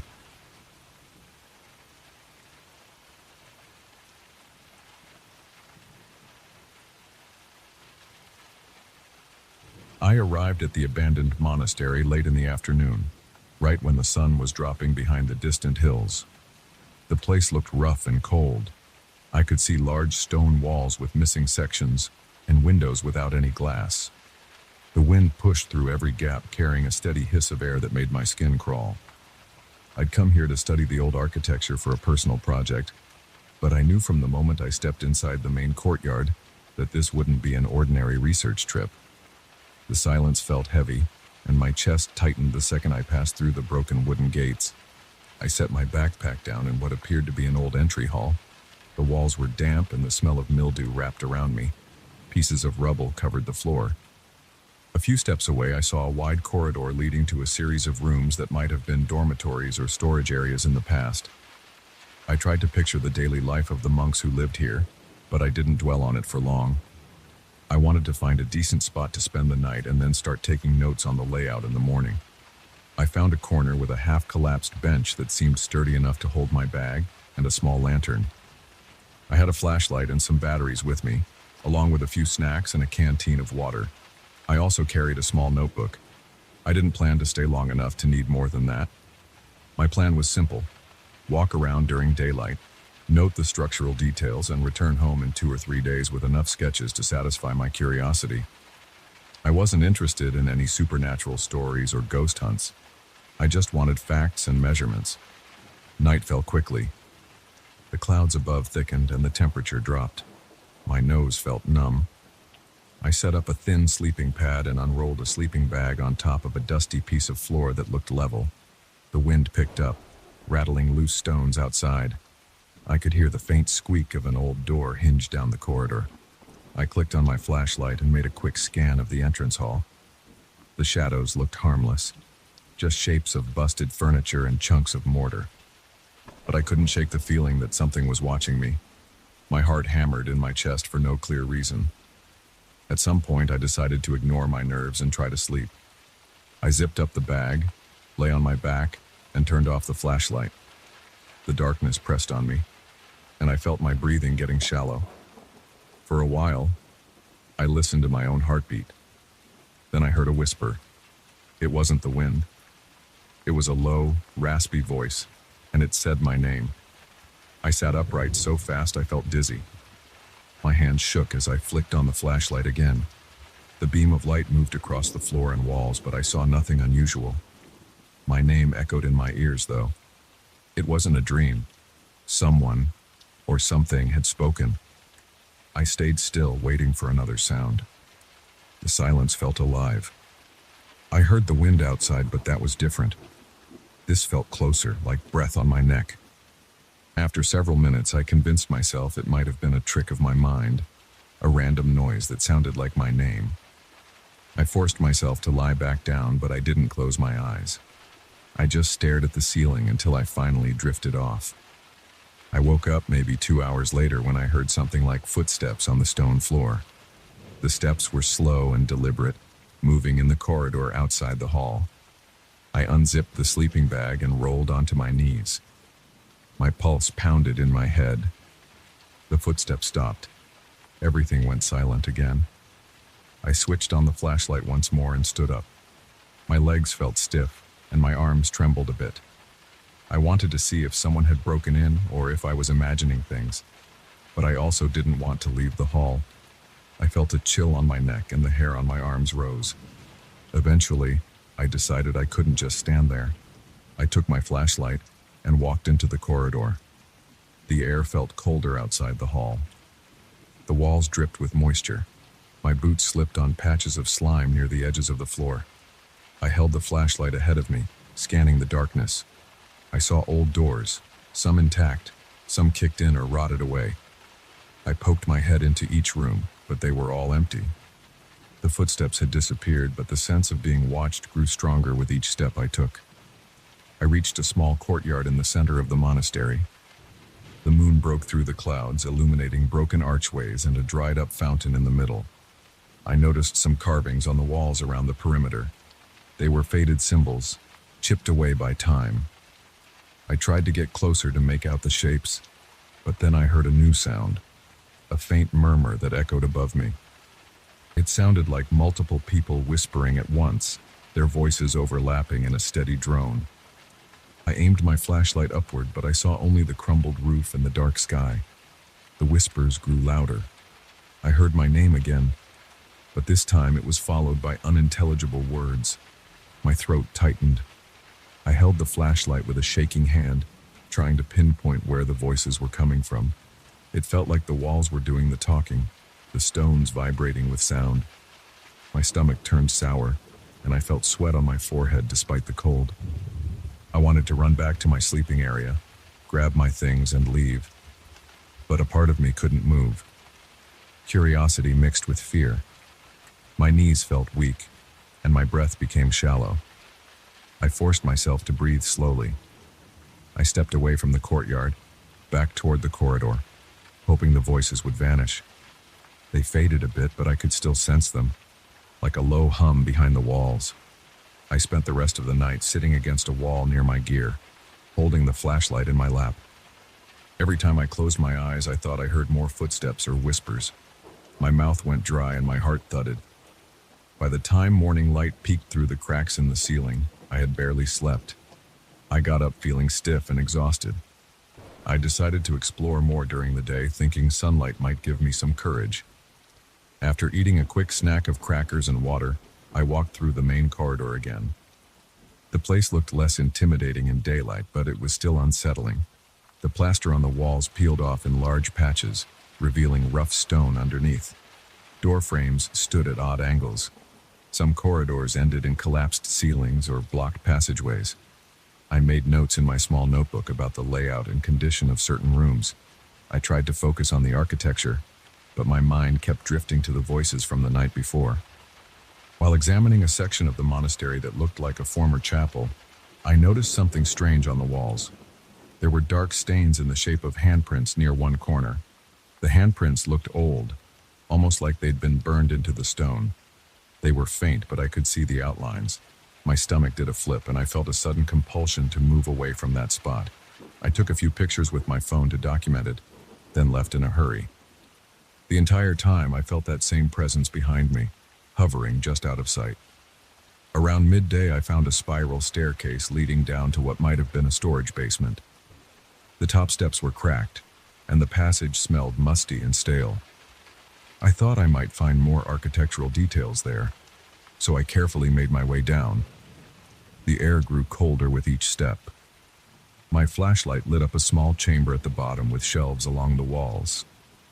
Most were empty, but a few held dusty jars with unknown contents. The floor was covered in debris, and I saw a door in the corner that was slightly ajar. I approached that door, shining my flashlight into the gap. A chill ran up my spine as I heard a faint scratching sound from inside. My palms were sweaty, and I almost dropped the flashlight. I pushed the door open with the tip of my boot, ready to jump back if something lunged at me. But there was nothing living in there. It was another small room with a stone slab in the center. It looked like some kind of old work table or maybe an altar. I noticed deep grooves in its surface. The light flickered across the walls, and I saw more of those faint handprint stains. They seemed to form a pattern around the table.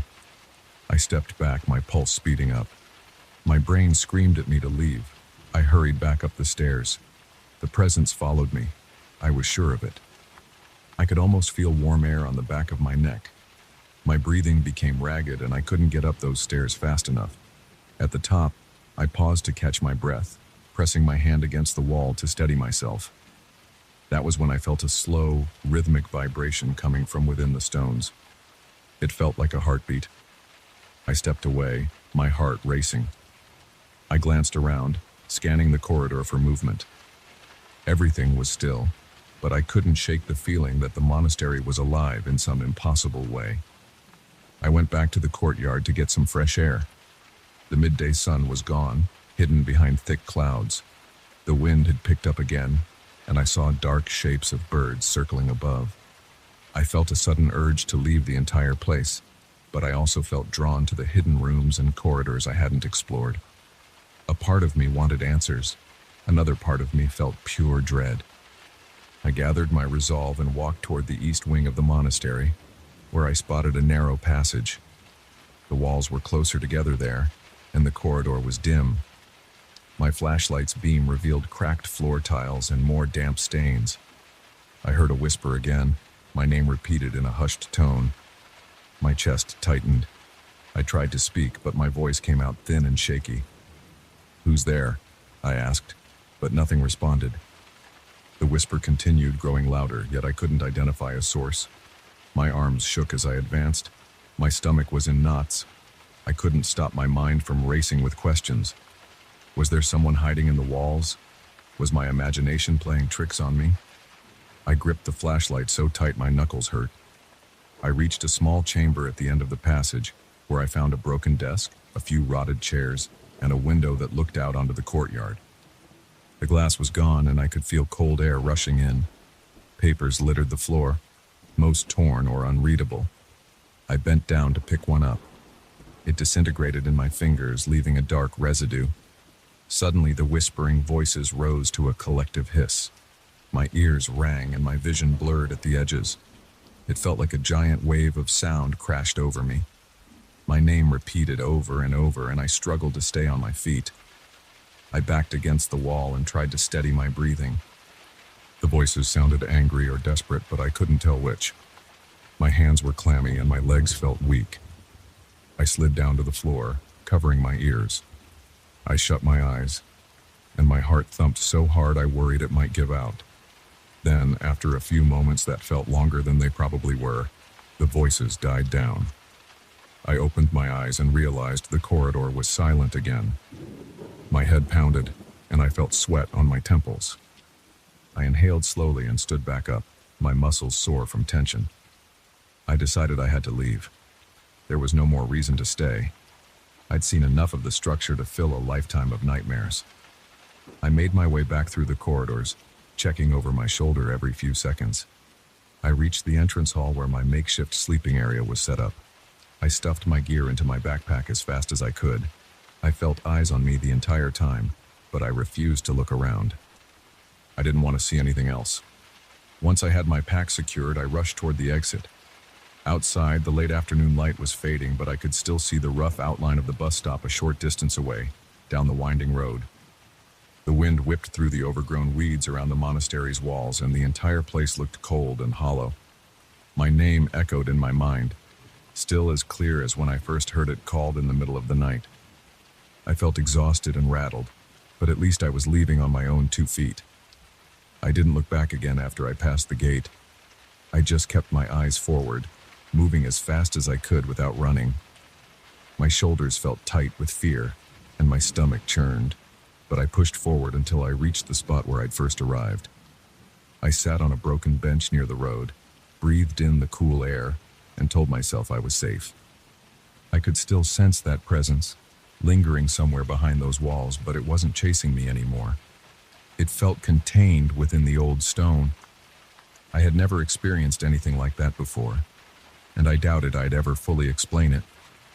All I knew was that the monastery was not empty, and it wasn't interested in letting me walk around without interference. It had revealed enough to me. I felt relieved to be out, but my body still shook from the memory of those whispers. The bus finally arrived, its engine echoing off the cliffs. I climbed on, sank into a seat, and tried to calm my nerves. My name still rang in my ears, and I stared at the window's reflection as the bus pulled away from that haunted place. I kept reminding myself that I made it out. That was all that mattered.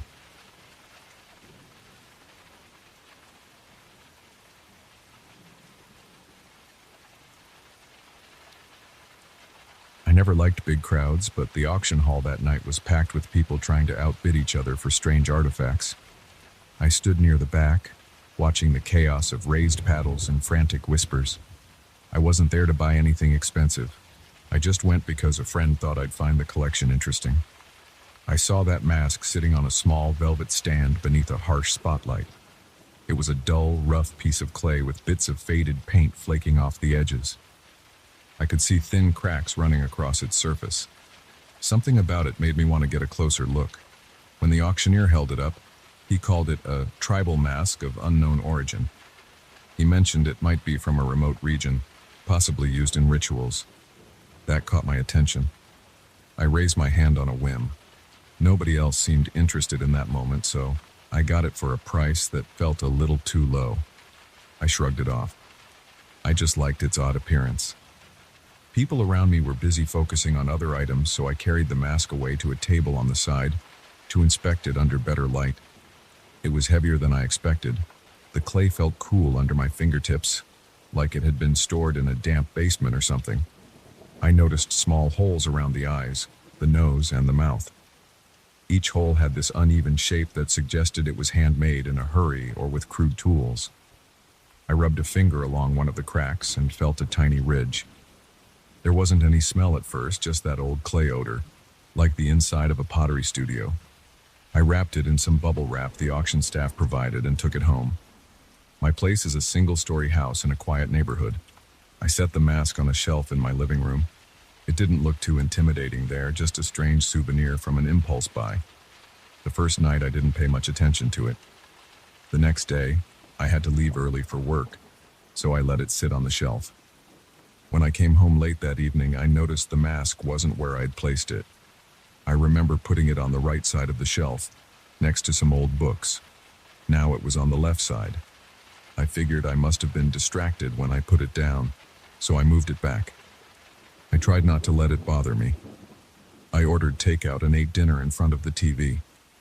I barely glanced at the mask again before going to bed.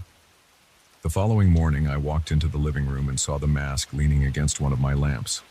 That bothered me. I didn't recall moving it at all. I lived alone, and I had no guests. The first thing I thought was that maybe I bumped the shelf or something, but it takes some deliberate movement to shift a heavy clay object like that.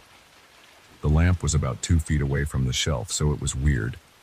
I picked up the mask and felt small grains of dried clay flaking off.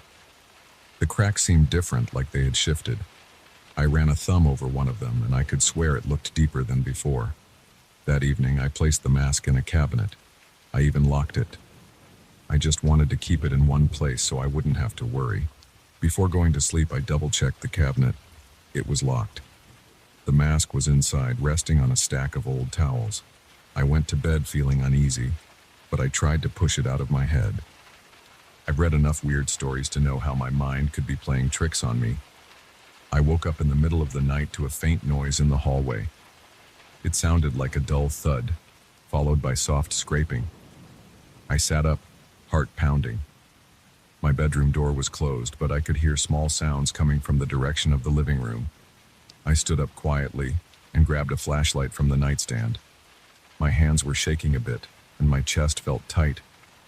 I told myself it might just be the house settling, or maybe something fell off a table. I opened the bedroom door and walked into the hallway. Every step felt heavy. The sound had stopped. The only noise was the hum of my refrigerator in the kitchen.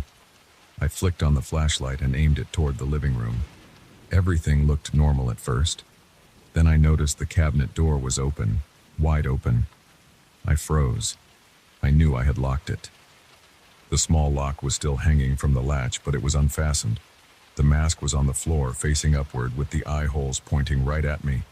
The cracks looked thicker, like veins branching across its surface. I stepped closer, holding my breath. I leaned down to pick it up. As I lifted it, I felt a mild warmth around the eye holes, like someone had just breathed through them. I almost dropped it when I felt that. I was trembling, but I forced myself to stay calm. I placed the mask back in the cabinet, slammed the door shut, and locked it again. Then I went to my bedroom and locked that door too. I didn't sleep much. In the morning, I inspected the cabinet first thing. The lock was still on and the door was shut. Inside, the mask seemed unchanged, except the cracks had shifted again. One of them now ran right across the center of the forehead, splitting off into 2 smaller lines. I decided to keep it there for now and head to work. While I was at the office, I kept getting distracted by thoughts of the mask. I couldn't focus. I even wrote a note to myself on a sticky pad. Look into returning that mask. That evening, I got home and checked the cabinet. The mask was still inside, but it had tipped forward off the towels and was leaning against the cabinet door. I felt a rush of anxiety in my stomach. I remembered placing it flat on the towels.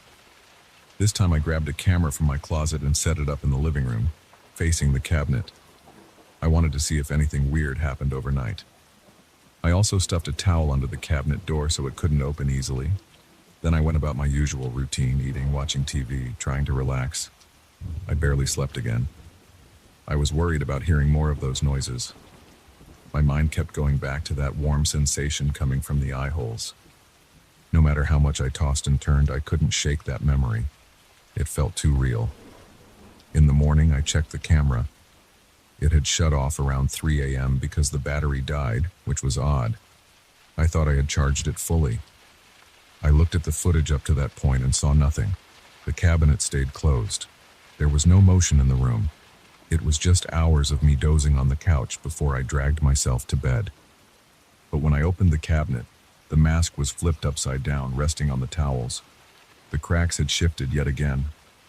It looked like something was pressing outward from inside the clay.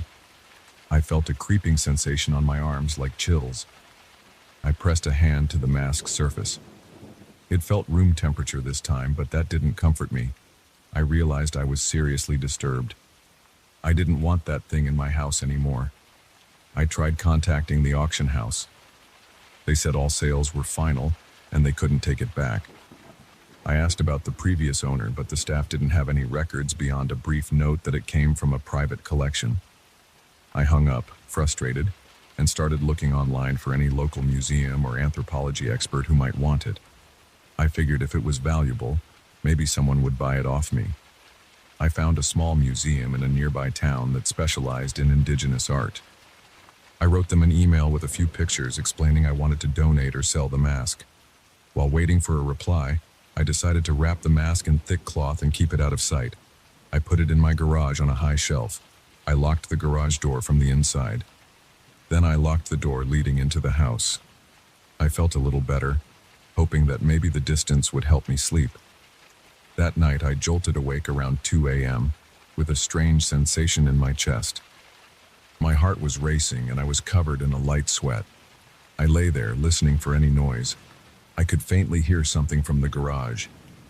It was a repetitive tap, like someone knocking on a door. My mouth felt dry. My hands were clammy.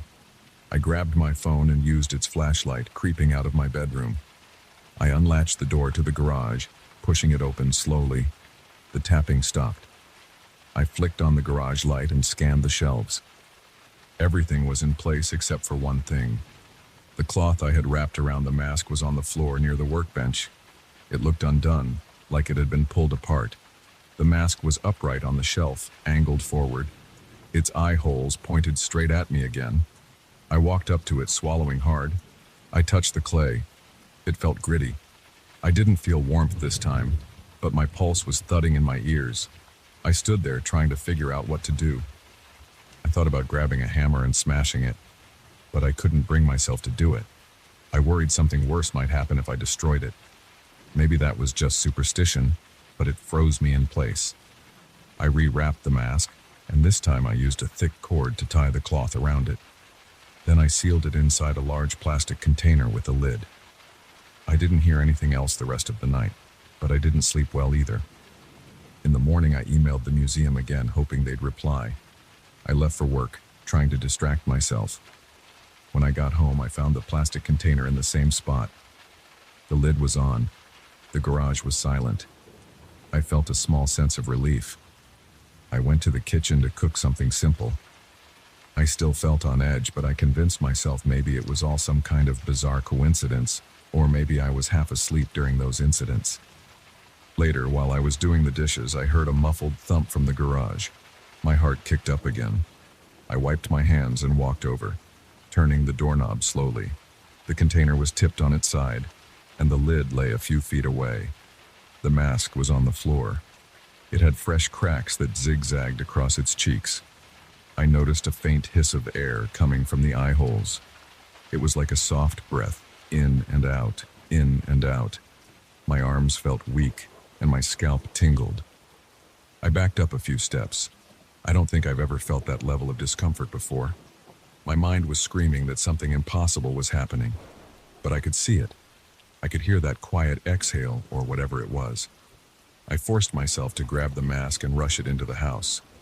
I placed it on the dining table, ignoring the urge to throw it in the trash. I just kept telling myself I needed proof of this phenomenon, or else nobody would believe me. My phone was in my pocket, so I pulled it out to record a video. I held the camera in front of the mask, waiting to hear that hiss again. For a few seconds, there was nothing but my own shaky breathing. Then, I caught a faint whoosh of warm air coming from the mask's eye holes. My hand jerked and I nearly dropped the phone. The camera recorded everything, though. When I played it back, I could hear it clearly. That was enough for me. I turned off the camera and sat there breathing heavily.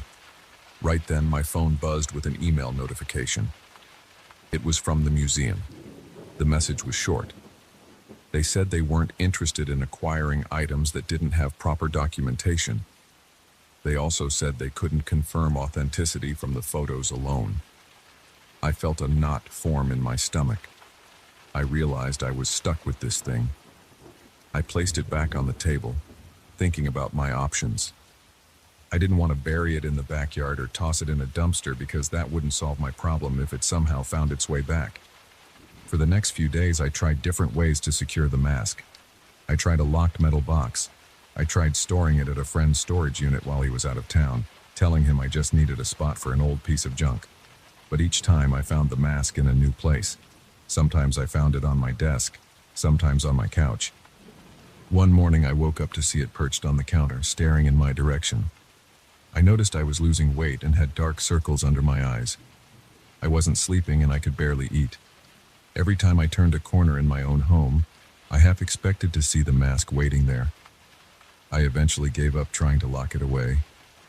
I left it on a coffee table in my living room. I made sure to keep my distance, but I watched it with a mix of fear and fascination. Every day, the cracks changed. They moved around as though the mask was flexing in different expressions. If I leaned in close enough, I'd feel small bursts of warm air blowing out of the eye holes. Sometimes I'd even hear the faint rasp of air movement. My hands would shake whenever that happened. I started talking to it, not in a friendly way, just muttering things like, "What do you want?" and "Why are you in my house?" I never got a response, just that slow breathing noise and the constant shifting of cracks. I stopped inviting friends over. I didn't want anyone to see me like this, constantly on edge, worried about an inanimate object that seemed anything but inanimate. I tried working from home for a while, thinking maybe if I kept an eye on it, I could catch it in the act of moving. But it never moved in front of me. It was always when I looked away or when I left the room. I'd come back to find it in a new position or angle. It felt like a bizarre game of hide and seek that I never agreed to play. After a few weeks of this, I started noticing that the warm air was getting more frequent and stronger. Sometimes when I walked by, I'd feel a puff of heat on my arm. It felt like a short blast of breath, no different from a quick exhale from a living being. It disturbed me more than anything else. I bought incense sticks to see if the smoke would show some sign of airflow coming from the eye holes, but every time I tried, nothing happened until I turned my head away. Then the stick would flicker, like a small gust of wind had hit it. I don't know if it's the stress or if there's something bigger at work. All I know is that the mask is still here. It's on my table right now, covered in a network of cracks that looks even more complex than before. Sometimes I stare at those cracks and try to see if they form some pattern or design, but I can't make sense of it. I feel like I'm running in circles, trying to figure out what to do next. I haven't heard of anyone else dealing with something like this. I can't just throw it away or burn it. It feels like that might make everything worse. So I continue living with it, finding it in different spots every couple of days, feeling its warm breath on my skin, hearing those soft hisses at odd hours of the night. My nerves are shot. I barely go out anymore unless it's for groceries or work. When I do leave, I lock every door, every window, but I know it doesn't matter. I can't stop it from moving. That's the story. I bought a clay mask at an auction, and ever since, it's been moving around my house on its own. The cracks change daily, like it's flexing. Sometimes it breathes hot air through its eye holes. I'm here dealing with it, and I don't have a plan. I just wanted to tell someone, in plain words, what's happening. I don't have an explanation. I'm stuck with this thing, and that's my life right now.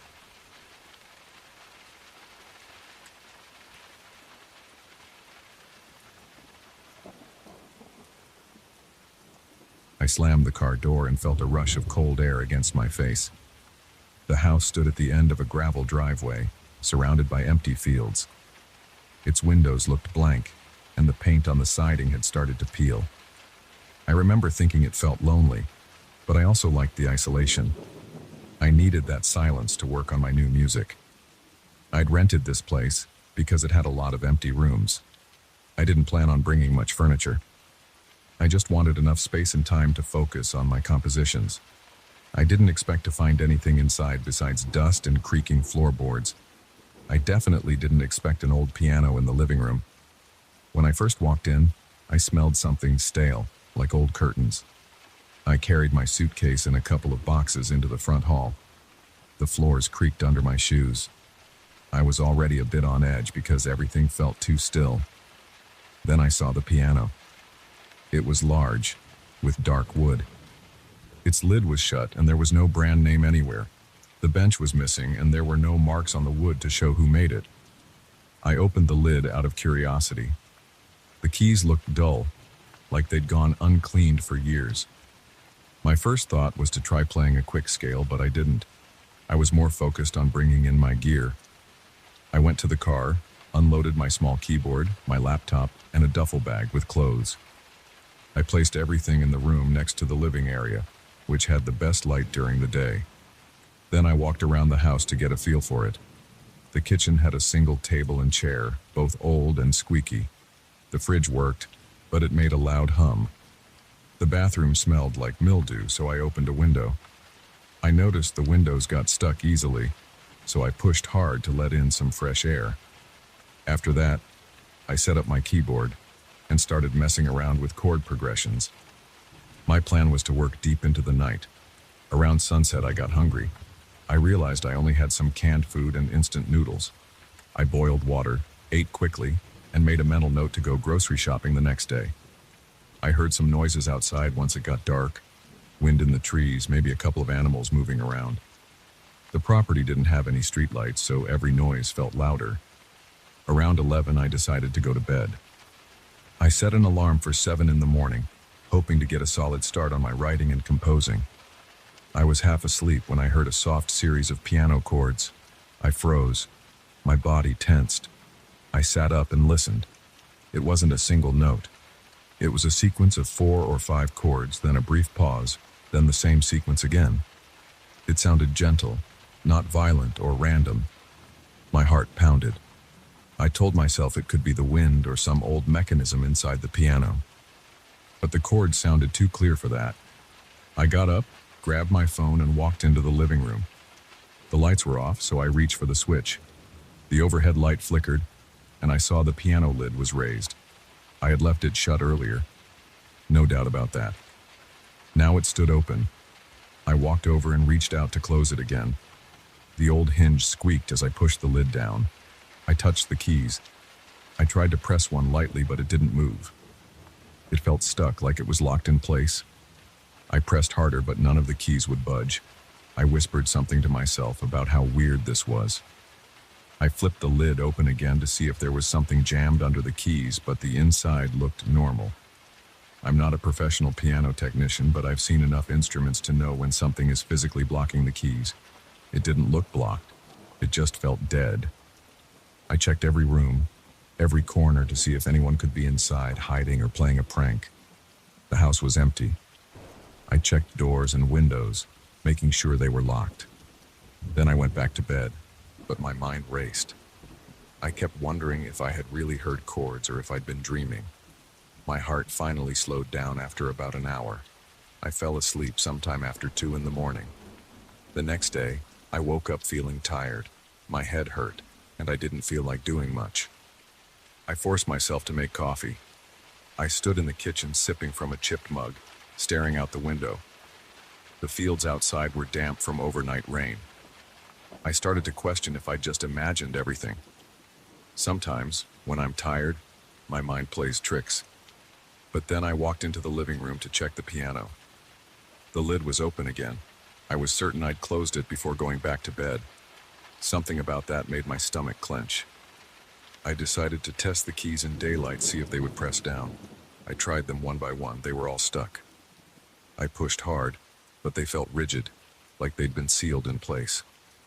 No sound came out. I spent the morning on my keyboard in the adjacent room, working on a few progressions. I managed to get some work done, but I kept glancing at the living room door. The presence of that piano felt unsettling. Around noon, I drove into town to buy groceries. The town had a small market, a gas station, and a few stray shops. I grabbed enough food for a few days. I also got some cleaning supplies in case I wanted to wipe the dust off the piano and see if that helped. While I was at the checkout, the cashier asked me how I was enjoying the old countryside place. I mentioned there was a piano inside. She gave me a blank stare. She just rang up my things and nodded politely. I felt awkward, So I paid and left. Back at the house, I cleaned the kitchen, restocked the fridge, and then turned my attention to the piano. I started with the outside. I wiped the wood with a rag and polish. Dust coated my hands and made me cough a bit. Then I lifted the lid and tried to dust around the keys. Nothing changed in how they felt. They stayed stuck no matter how much I tried to pry them up. Eventually, I gave up. I left the lid open, turned off the lights, and returned to my other work. That night, I set up a small lantern in the living room. I wanted to see if anything would move. I placed the lantern on a table where it shone onto the piano. I sat in the adjacent room with my notes and quietly waited. I felt a chill in the air, even though it wasn't very cold outside. Around midnight, the chords started again. They sounded exactly like before. 4 or 5 chords in a pattern, then a short break, then the pattern again. I jumped up, nearly knocking over my cup of tea. I walked to the living room doorway. My feet felt heavy and my throat went dry. My mind screamed at me to run, but I forced myself to look at the piano. It was there, silent. The lantern light flickered. I still heard the chords, but the keys weren't moving. Then the sound stopped abruptly. My skin prickled. I stepped closer and shone a flashlight at the keys. They were all in their normal positions, not pressed down. I reached out to press one, and again it was stuck. I tried every single key. Not one moved. I felt sweat trickle down my back. I had no explanation for this. My chest felt tight. I switched off the flashlight and stood there breathing shakily. I wanted to believe it was some trick of the acoustics, or maybe a neighbor playing music that traveled through the walls. But the nearest neighbor was a good distance away. I'd walked by their place earlier, and no sound carried that far. I hardly slept that night. In the morning, I felt drained and anxious. I tried to write music, but my thoughts kept drifting back to the chords. I replayed them in my head, trying to remember the exact notes. My plan was to use my own keyboard to see if I could match them. I managed to recreate something close, but it didn't sound exactly the same. The chords from the piano felt deeper, as if they came from an older tuning. I didn't know how to explain it. I kept checking the living room. The piano lid stayed open all day. Nothing changed. That afternoon, I went for a walk around the property to clear my head. The sun peeked through gray clouds, and the grass felt soggy under my shoes. I circled back to the house, trying to gain the courage to investigate the piano more thoroughly. I took a screwdriver and a small flashlight, hoping to look inside the piano frame. I removed some of the front panels. The strings were intact. The hammers looked worn but not destroyed. I didn't see any mechanical reason for the keys to stay locked. Everything looked old, but not broken in a way that explained it. I tried moving a hammer by hand, but it was stiff. It didn't budge. I put the panels back, feeling even more unsettled. Night came. I ate a quick meal, then decided to sit in the living room with the lights off. I wanted to be there when the chords started. I sat on the floor against the wall, knees bent, flashlight in hand. The piano was about 10 feet away from me. For a while, I just listened to the wind outside. The house creaked a few times. Then, around 1 in the morning, I heard the chords again. My ears perked up and I held my breath. They sounded gentle but insistent, the same pattern as before. My stomach knotted. I turned on the flashlight and shone it at the piano. The lid was raised. The sound kept going for a few seconds and then stopped. The keys didn't move. There was no sign of anything touching them. I got to my feet, my legs shaking. My heart pounded so loudly it hurt. I crept toward the piano. I reached out and slammed the lid shut. I stood there, hand on the lid, teeth clenched. I whispered something like, "I don't want this. Stop." Then I backed away, turned on the overhead light and waited. Nothing happened. Silence. After a minute or two, I carefully lifted the lid again. The keys looked the same as ever. I tried pressing one. It stayed stuck. I went to bed, but I felt nauseated from the stress. It took me a long time to fall asleep, and I woke up every hour or so. Each time I listened for the chords. They didn't return that night. In the morning, I had a headache and felt unsteady. I wondered if I should leave. but I'd paid in advance, and I still wanted that isolation for my music. I convinced myself it was just some bizarre quirk of the house, even though a logical explanation didn't come to mind. I decided to stay at least another day. I spent the afternoon trying to record some ideas on my keyboard. I forced myself to ignore the living room. By evening, I felt restless again. I found a small portable speaker in my bag. I decided to play some of my old tracks in the living room, as if I was confronting the strange atmosphere head-on. I set the speaker on the piano, pressed play, and let a quiet tune fill the house. Nothing happened. After a while, I got tired of waiting. I turned off the music and stepped outside to breathe in some fresh air. It was dark and cold. The sky was cloudy. I stood on the porch and glanced around. No lights anywhere else, no passing cars. I went back in and locked the door. I entered the living room and saw that the piano lid was half raised now. I was sure I had left it open all the way. I felt adrenaline surge in my chest. I flicked on the overhead light and carefully approached. The lid was indeed halfway down, like someone had lowered it gently. I lifted it again, but I didn't try pressing the keys. My hands were shaking too much. I went to my makeshift bedroom and paced around. I couldn't concentrate on any of my music. My heart raced with the thought of hearing those chords again. Eventually, I sat down on the bed with my laptop, trying to distract myself. I heard the fridge hum, water dripping in the bathroom, but nothing else. Around midnight, I got up and tiptoed to the living room. The piano was silent, the lid open. I leaned over it, shining a small flashlight inside. I saw strings, hammers, all the usual parts. Dust floated in the beam of light. Then I heard a short chord ring out, loud enough to make me yelp. I jumped back, almost dropping the flashlight. The chord lasted maybe 2 seconds, then vanished. I aimed the flashlight at the keys. None of them were pressed down. It felt like the chord had come from somewhere deeper in the piano, beyond the hammers. My vision blurred for a moment from panic. My hands felt clammy. I turned around and rushed out of the living room, slamming the door behind me. I stayed awake in bed for the rest of the night, glancing at the door, listening for more chords. They didn't come. By morning, I felt like a wreck. My eyes were red, my neck was stiff. I had trouble breathing normally. I realized that every time I heard those chords, there was no physical sign of movement. But I knew what I heard. It wasn't in my mind. It was real. I made a plan to leave that day. I packed my clothes, stuffed my keyboard back into its case, and tried not to look at the piano as I hauled things to my car. I opened the front door to carry out a box, and I heard a single note from behind me. It was clear and low.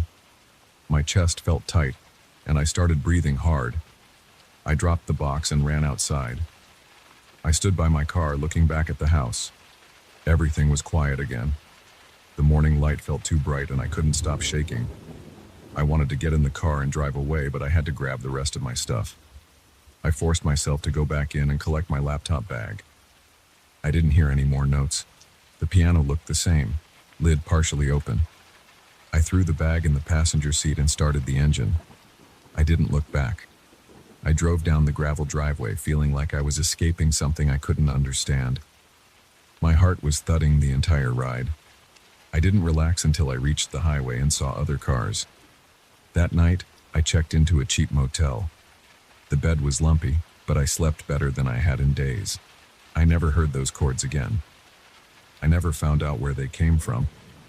I still think about that piano sometimes, and I wonder if it just sits there, lid raised, waiting for someone else to hear it. But I don't plan on going back to find out. I'll remember those chords as the strangest, most unsettling music I've ever encountered.